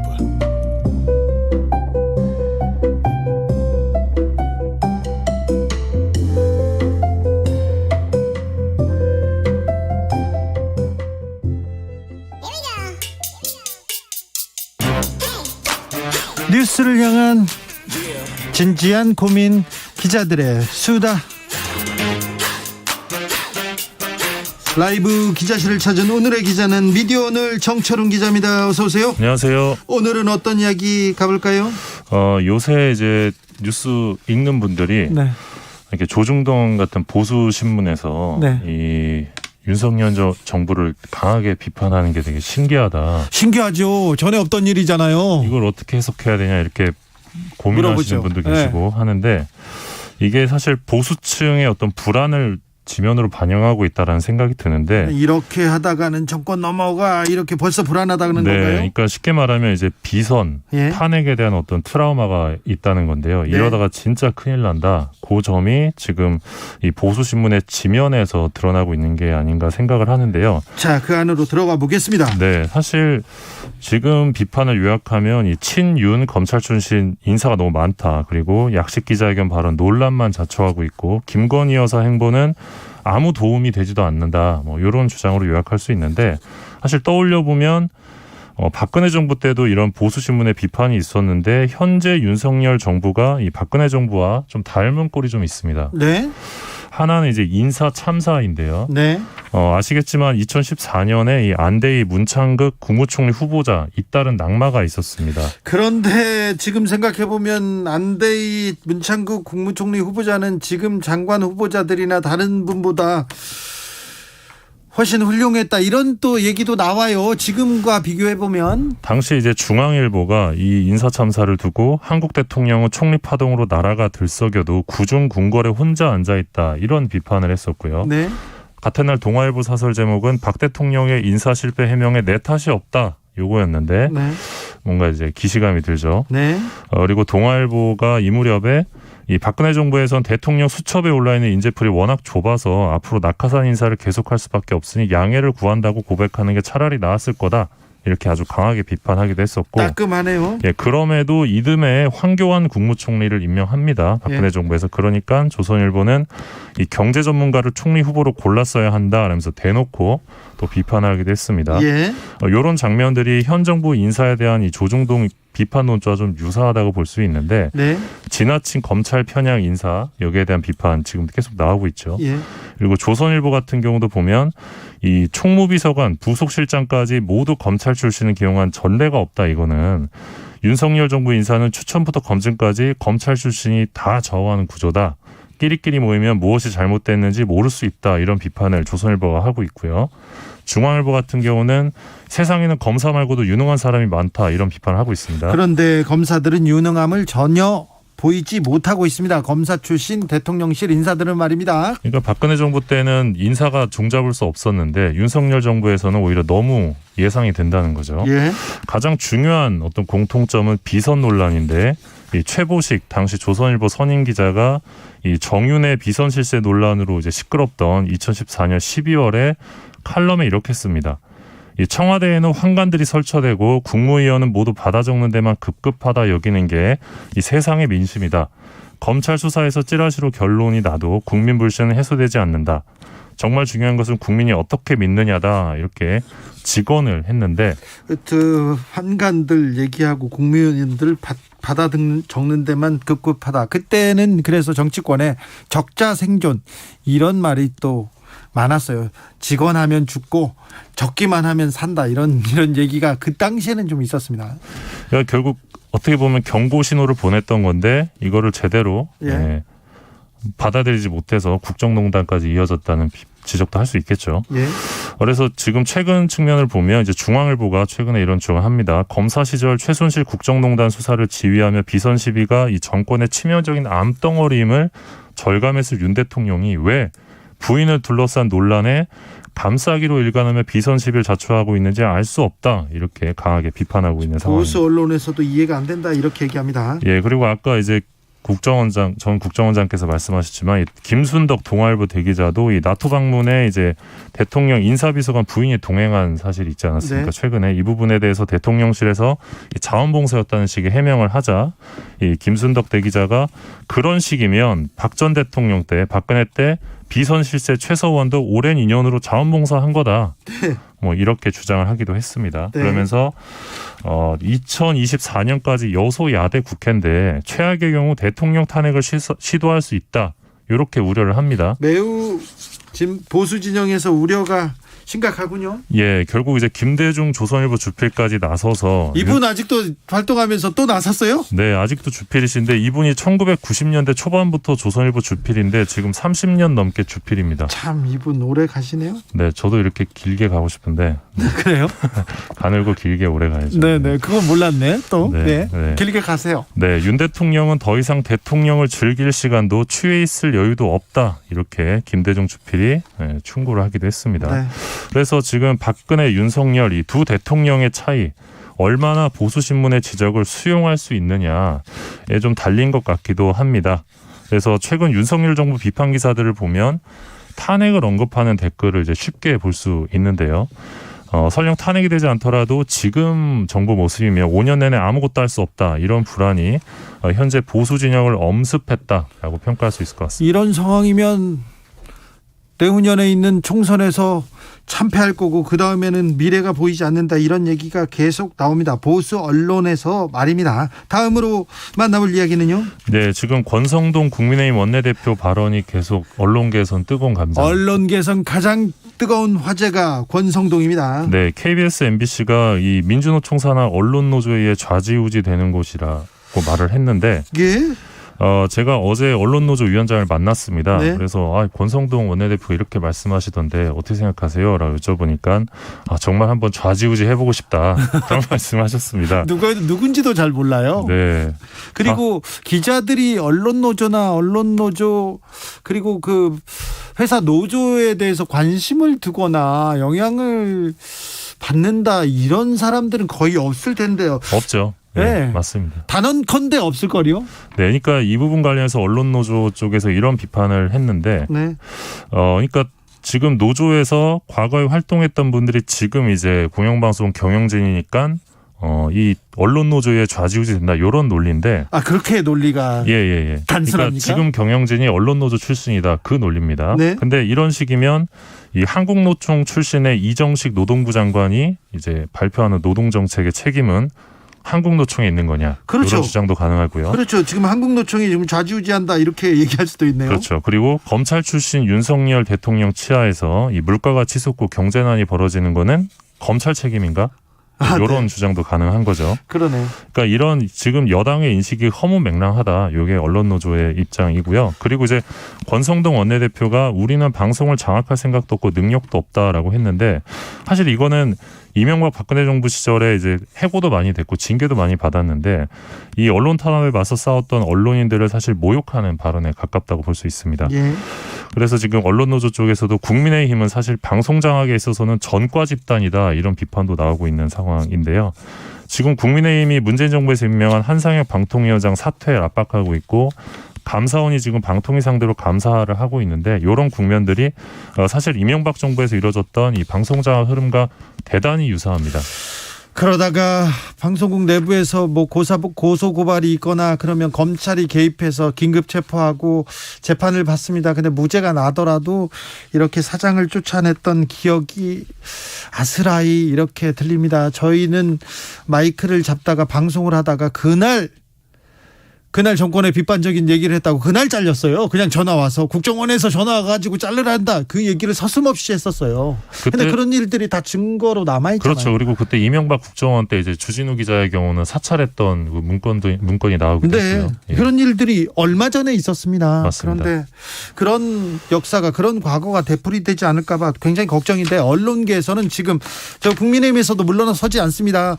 간사 박성준 의원이 지금 간사로 나와서 한마디 보탰고요. 권성동 의원 계속 말을 이어가고 있어서 가방이 그리고 언론을 두고 다시 한번 빅뱅이 일어나는 거 아닌가 이렇게 우려하는 시각 크다는 것도 네 저희가 잘 살펴보다가 전해드리겠습니다. 다음 이야기는요?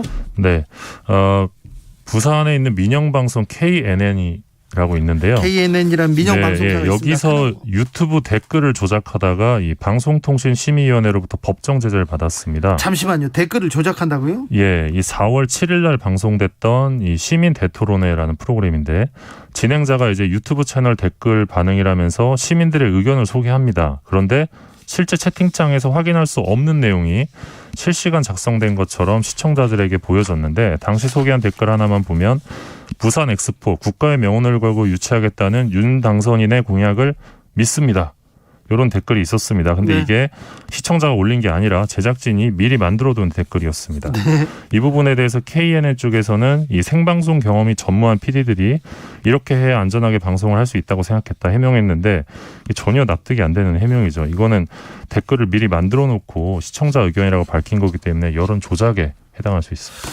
네, 좀 왜 이런 일을 했을까 이런 생각이 그러니까 하필이면 또 뭐 윤석열 공약을 믿는다 이런 댓글을 그러니까요. 또 조작을 해가지고 네. 왜 그랬을까요? 네, 좀 웃긴 일들이 벌어지고 있습니다. 네. 네, 여기까지 할까요? 네. 네, 가늘고 길게 오래 가세요. 네. 김대중 조선일보 주필 그렇게 오래 했습니까? 네, 정말 오래 하셨습니다. 조선일보 주필 김대중, 네 아직도 글을 쓰고 있는데 그분의 글이 뭐 조선일보의 격이기도 하죠. 요즘도 그 원고지에 직접 쓰신다고 하더라고요. 네, 그 여러분도 한번 뭐 그 글을 보고 판단하시면 됩니다. 기자들의 수다 미디어 오늘 정철훈 기자 함께했습니다. 감사합니다. 고맙습니다. 교통정보센터 다녀오겠습니다. 이승미 씨. 네, 이 시각 교통정보입니다. 금요일이라 많이 밀리기도 하지만 오늘은 사고까지 정체를 더하고 있습니다. 경부고속도로 서울 방향으로 입장휴게소 부근 1차로에서 승용차 길이 부딪힌 사고 나서 부근 정체입니다. 이후 안성분기점 부근과 남사 진이나들목에서 동탄 분기점까지 다시 기흥 동탄에서 수원까지 밀리고요. 또 죽전휴게소에서 한남까지도 막힙니다. 영동고속도로 강릉 방향으로 안산분기점에서 사고 처리 작업 계속되고 있습니다. 갓길이 차단되고 있고요. 이 사고 여파로 안산 일대 4km 구간 막힙니다. 인천 방향 퇴근 정체 더 늘었습니다. 양지에서 서용인 분기점까지 밀리고요. 신갈에서 광교터널, 북수원에서 반월터널 쪽으로 속도가 떨어지고 군자 분기점에서 서창까지도 흐름이 더딥니다. 서울시내 내부순환도로 성수 방향으로 성산램프에서 홍는램프까지 사고 여파로 정체입니다.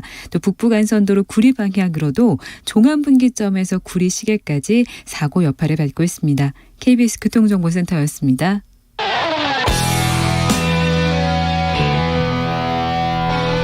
스치기만 해도 똑똑해진다. 드라이브 스루 시사 주진우 라이브.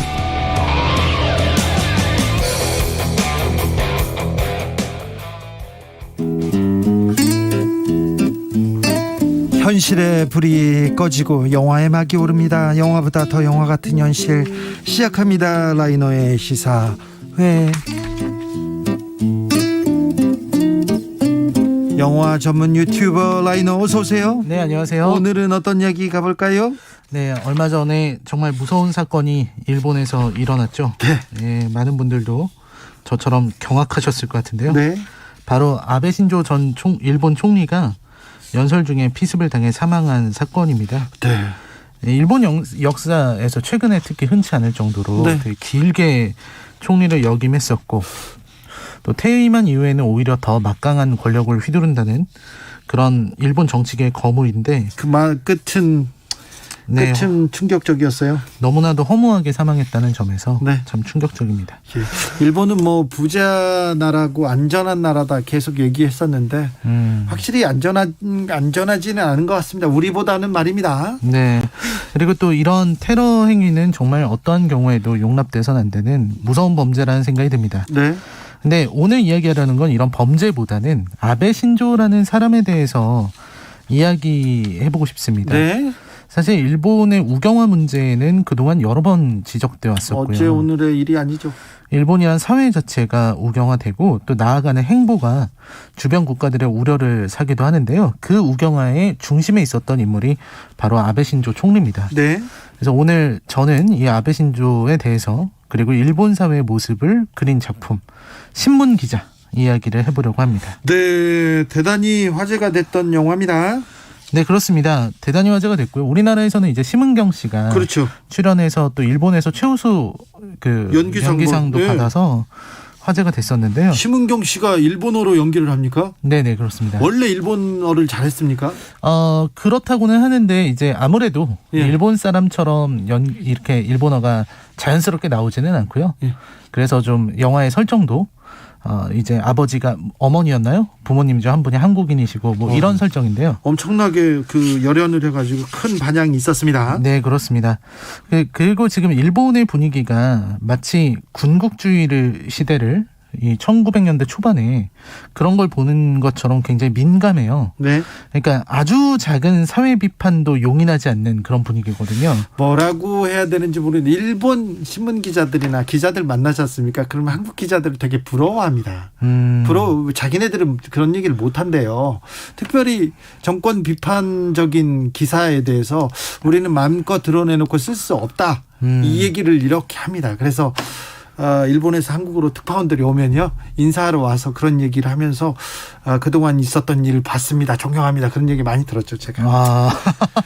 갑자기 제가 잘 안 했는데 그런 줄 몰라요. 외국에서는 좀 그렇습니다. 아무튼 대단하십니다. 네. 아무튼 그 문학에도 마찬가지입니다. 이 신문 기자라는 영화는 아베 이름조차 안 나와요. 그래요? 한 번도 안 나옵니다.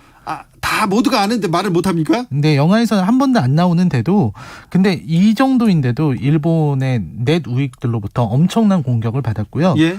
지상파에서 단 한 차례도 홍보를 못했습니다. 아, 그래요? 이게 뭐 광고라든지 이런 게 한 번도 못 나갔어요. 지상파에서 아예 안 내보낸 거죠. 와, 그 소름 끼치는 침묵입니다. 네, 그 참 일본이라는 사회가 이런 그렇죠. 사회 비판을 목적으로 하는 영화는 아예 무시해 버리는 경향이 있거든요. 그렇습니다. 그러니까 어느 가족 때도 그랬잖아요. 네. 일본에는 그런 가족이 없다고 아베 신조 총리가 얘기를 했는데 이 어느 가족이라는 영화가 국제적으로 굉장히 호평을 받았는데 그렇죠. 좀 비판적이라는 이유로 우리나라에는 그런 가족 없어요 이렇게 얘기했잖아요. 네. 일본에는요. 그러니까 사회의 어두운 부분을 드러내는 걸 자기 치부를 드러내는 부끄러운 일이다. 이렇게 바라보는 그런 나라인 것 같습니다. 네. 그래서 신문 기자가 일본에서 40만 관객을 동원했는데요. 네. 이게 오히려 대단하다는 말을 듣고 있습니다. 일본이 1억이 넘는 국민이 사는데도 이 40만만 들어도 대단하다. 이런 얘기가 나오는 거죠. 그리고 이 영화는 기자란 무엇인가? 이걸 묻는 작품이기도 하고요. 영화 속으로 들어가 보겠습니다. 네, 영화의 이야기는 이제 요시오카 에리카라는 심은경 씨가 이 에리카를 연기했습니다. 에리카 누나는 심은경 씨가 했군요. 네, 도쿄의 작은 신문사에서 신문 기자로 일을 하고 있어요. 네.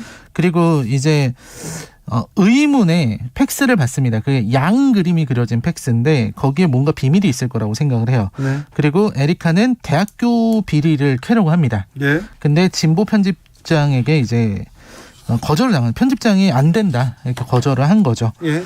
그리고 나서 이제 여러 문제들이 생겨나게 되는데요.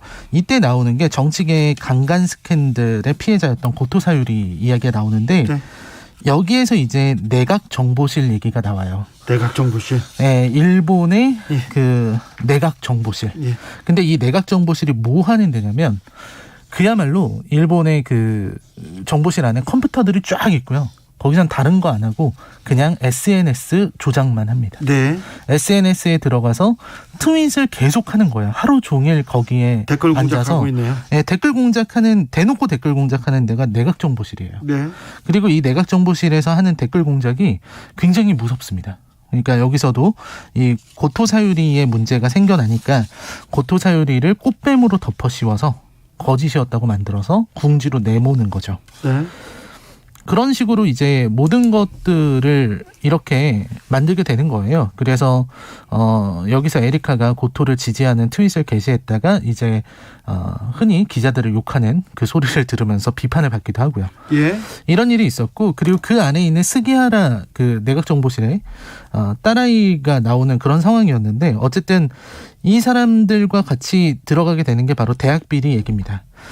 스기하라가 이제 대학 비리에 대해서 선배한테 물어보는데, 이제 이 도장은 뭐 전임자가 찍었지 나랑은 상관없는 일이다 이런 얘기를 하면서 면박을 줘요. 그리고 그 칸자키라는 사람이 그 도장을 찍은 사람이다 이렇게 돼 있는데, 그 얘기가 나오자마자 칸자키는 옥상 빌딩에서 떨어져서 자살하려고 합니다. 그러니까 뭔가 이 대학 비리가 밝혀지려고 하면은 사람이 죽는 이런 일들이 벌어지는 거죠. 네. 그리고 요시오카는 계속해서 고군분투하고 있는데요. 그러면서 이제 에리카의 아버지 얘기가 나와요. 에리카 아버지가 사실 이 에리카처럼 기자였는데 예. 그때 사회의 어두운 부분을 고발하던 그런 정의로운 기자였습니다. 네. 그걸 하다가 이제 내각정보실이 그게 오보다 네. 이걸로 내몰아서 결국은 그 사람을 자살하게 만들었습니다. 아버지를. 네. 그래서 에리카는 그걸 똑똑히 기억하고 있어요. 그 아버지가 돌아가실 때 매스컴으로부터 온갖 취조를 받게 되었던 거. 그러면 또 자기의 미래도 생각할 텐데. 그렇습니다. 그리고 이 칸자키 아까 옥상 빌딩에서 떨어진 그 칸자키의 장례식에 가서 거기서 이제 스기하라와 만나게 되고요. 스기하라는 사실 모든 진실을 자기도 밝히지 않으려고 했지만 그 임신한 아내와 태어날 아이를 보면서 생각을 조금씩 다르게 하게 됩니다. 그리고 에리카를 보면서 뭔가 동질감을 느끼게 되고 네. 그러면서 이제 그 그림 속에 양이 있다. 그러니까 요 비밀을 알려주게 되고요. 네. 요시오카와 스기하라가 이 진실에 다가가게 됩니다. 그래서 뭐 여기는 이제 영화적인 거죠. 거기에 네. 이제 침투해서 자료를 빼내는 이런 장면들도 나오게 되고요. 네. 그래서 결국은 이게 기사로 나오게 돼요. 이 내용은 뭐였냐면 밝힌 내용은 거기 이 대학 비리 관련된 것들이 사실은 군사적 용도로 대학생들을 양성할 예정이 있었다. 네. 대학 시설 자체를 군사 용도로 활용하려고 했었던 그런 어떤 정부의 비리가 담겨 있는 곳이라는 걸 알게 됐어요. 그래서 그거를 이제 기자로 내게 되고 그 기사 때문에 내각정보실은 당연히 오보라고 발표하게 되고요. 네. 그리고 나서 이제 마지막에는 스기하라가 이제 한 통의 전화를 받습니다. 네. 그리고 나서 어떤 선택을 하게 되는데 이 영화의 마지막에 굉장히 여운이 남아요. 횡단보도에서 이 요시오카, 에리카죠. 에리카와 스기하라가 결국 만나는데 이때 스기하라가 뭔가 말을 하는데 그게 영화에서는 묵음 처리됩니다. 그리고서 영화가 끝나요. 마지막 말은 소리가 들리지 않습니다.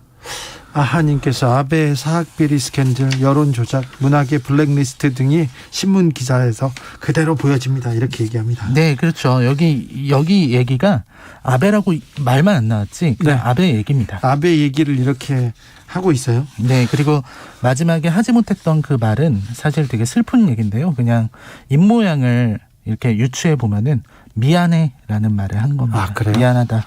내가 끝까지 기자 편을 들어주지 못해서 미안하다. 그런 말인 것으로 보입니다. 네, 같이 싸우다가 그렇군요. 협박을 많이 받았거든요. 네. 그래서 처음에는 같은 길을 가다가 나중에는 이렇게 도와주지 못했군요. 그렇습니다. 네. 협박과 회유에 결국은 그런 것으로 보입니다. 물론 열린 결말이지만 제가 보기에 제가 입모양을 분석해 본 결과 네, 그렇습니다. 그런 경우 많습니다. 네, 진실을 폭로하겠다고 왔는데 중간에 압력, 그다음에 또 뭐 복잡해지거나 불편해질 사안 때문에 이렇게 중간에 포기하고 말을 바꾸는 경우가 많습니다. 그런 내용을 영화로 만들었습니다. 조성빈님께서 질문을 던져야 할 대상에는 침묵하고 약한 자를 골라서 조리돌림하는 매스컴의 민낯을 볼 수 있습니다. 일본이 매우 심각하고요. 우리나라도 비슷해요. 우리나라도 비슷합니다. 뭐 회사의 비리를 가지고 사회 정의를 위해서 이렇게 폭로하겠다고 하지 않습니까? 그러면 회사에서 정신병자라고 하고 또 개인적인 사생활을 다 들춰가지고 저런 사람인데 어떻게 믿냐고 이렇게 얘기하는데 매우 집요합니다. 회사에서 큰 기업에서는요, 그 사람을 납치해서 지방으로 가거나 외국으로 빼돌리는 그런 경우도 있어요. 그런 팀도 있습니다. 감시하고 도청하고 미행하는 그런 팀이 이렇게 가동되다가 발각되는 경우도 있었습니다. 자, 이 영화를 라이너가 추천하는 이유는요? 네, 지금 얘기도 들었지만 참 무서운 일입니다. 네. 참 아베는 죽었지만 우경화는 끝난 게 아니죠. 끝난 게 아니라 KJ님께서 아베 신격화에서 더욱 우경화될 것도 우려됩니다. 아베의 공과 과가 있는데 우리한테는 과가 굉장히 많이 있습니다. 네. 그리고 지금 평생의 꿈이라는 게 헌법을 개정하는 건데 네네. 일본에서는 평화헌법이라는데 전쟁 가능한 헌법이고 전쟁 가능한 헌법, 침략 역사를 가리고 다시 침략을 할 수도 있다. 전쟁의 발톱을 이렇게 드러내는 건데 평화와 번영, 동북아 평화와 번영에 저해했던 인물인데 지금 죽음으로써 영웅이 됨으로써 관은 사라지고 아베 평생 꿈이 죽음으로써 지금 실현되려고 하고 있어요. 굉장히 우려하고 있습니다. 그렇습니다. 말씀하신 것처럼 아베의 꿈, 평화헌법 수정, 그걸 이어받는 정치적 후계자들이 네. 지금 줄을 서 있을지도 모르겠다는 무서운 생각이 듭니다. 다 개헌 찬성한다고 지금 당선된 참의원들이 목소리를 높이고 있어요. 네, 일본에서 이런 영화가 나올 수 있었다는 것 자체가 신기한데요. 이것도 좀 씁쓸한 얘기지만 사실 이 영화가 이온그룹이라고요. 예. 민주당계 권력자가 소유하고 있는 이온그룹에서 제작한 것이기 때문입니다. 아, 그렇군요. 네, 만약에 그러니까 아베의 정적이라고 볼 수 있겠죠. 독립 영화가 아니고 또 이것도 약간 의도가 있습니까? 그렇습니다. 독립 영화였다면 이렇게 개봉도 못했을 거고요. 소리 소문 없이 묻혀버렸을 겁니다. 일본이 이렇게 늙고 병들어 가고 이렇게 좀 쇠락해 가는 이유가 이런 데 있습니다. 문화는 특별히 한국한테 많이 뒤처지지 않습니까? 그렇습니다. 근데 이건 또 남의 일만도 아닌 게요. 주진우 기자님이 저보다 더 잘 아시겠지만 우리나라도 문학의 블랙리스트가 있었거든요. 이런 어떤 블랙리스트를 만드는 게 이런 일본의 문제만은 아니고 몇 년 전까지 있었어요. 그렇습니다. 네. 우리나라도 이런 블랙리스트를 만들고 또 저는 영화계밖에 모르지만 네. 이 영화인들에게 일거리를 잘라내는 그런 무서운 일들도 있었습니다. 영화를 못 만들게 하고 영화제를 망가뜨리고 그리고 영화인들 밥줄을 끊는 일들이 많이 있었어요. 네, 이런 걸 볼 때마다 느끼는 게 정말 표현의 자유인데요. 표현의 자유는 소중한데 정말 얼마 전까지는 그랬어요. 제가 주기자라고요. 주기자라는 책을 썼는데 영화사에서 판권을 사가지고 와서 영화하려고 했어요. 그런데 네네. 주기자를 싫어해가지고 전 정권에서 주기자를 조기자로 바꾸거나 소기자로 이름을 바꾸면 영화를 제작하는데 펀딩을 해주겠다는 그런 투자사가 있어가지고 아니 주기자를 소기자로 바꾸면 어떻게 하냐 조기자가 뭐냐 이렇게 해가지고 영화가 무산됐던 그런 경험도 있습니다. 네. 네. 안타까운 일인데요. 네. 아무튼 영화는 자유롭지 않으면 만들 수가 없습니다. 네. 그래서 언론과 영화가 약간은 닮아 있는 것 같습니다. 네. 결국 비판을 받아들이지 않고 막으려는 순간 권력은 괴물이 되고 만다는 거를 신문 기자를 통해서 배울 수 있습니다. 네. 그 신문 기자를 통해서 배웠습니다. 시사회 오늘의 작품은 신문 기자였습니다. 라이너 오늘도 감사합니다. 네, 고맙습니다. 김태현님께서 주 기자님 죄송한데 끝곡으로 정재욱 시즌 인 더 선 들을 수 있을까요? 여기는 순수 음악 방송이 아니지만 뭐 청취자가 하자면 합니다. 시즌 인 더 선 흐르고 있습니다. 저희는 여기서 인사드리겠습니다. 돌발 퀴즈 정답은 켄타우로스. 아유, 이름도 무서워요. 켄타우로스. 그러니까 조심하셔야 된다. 코로나 조심하시고요. 행복한 주말 되시길 바랍니다. 저는 내일 오후 5시 5분 주진우 라이브 스페셜로 돌아옵니다. 지금까지 주진우였습니다.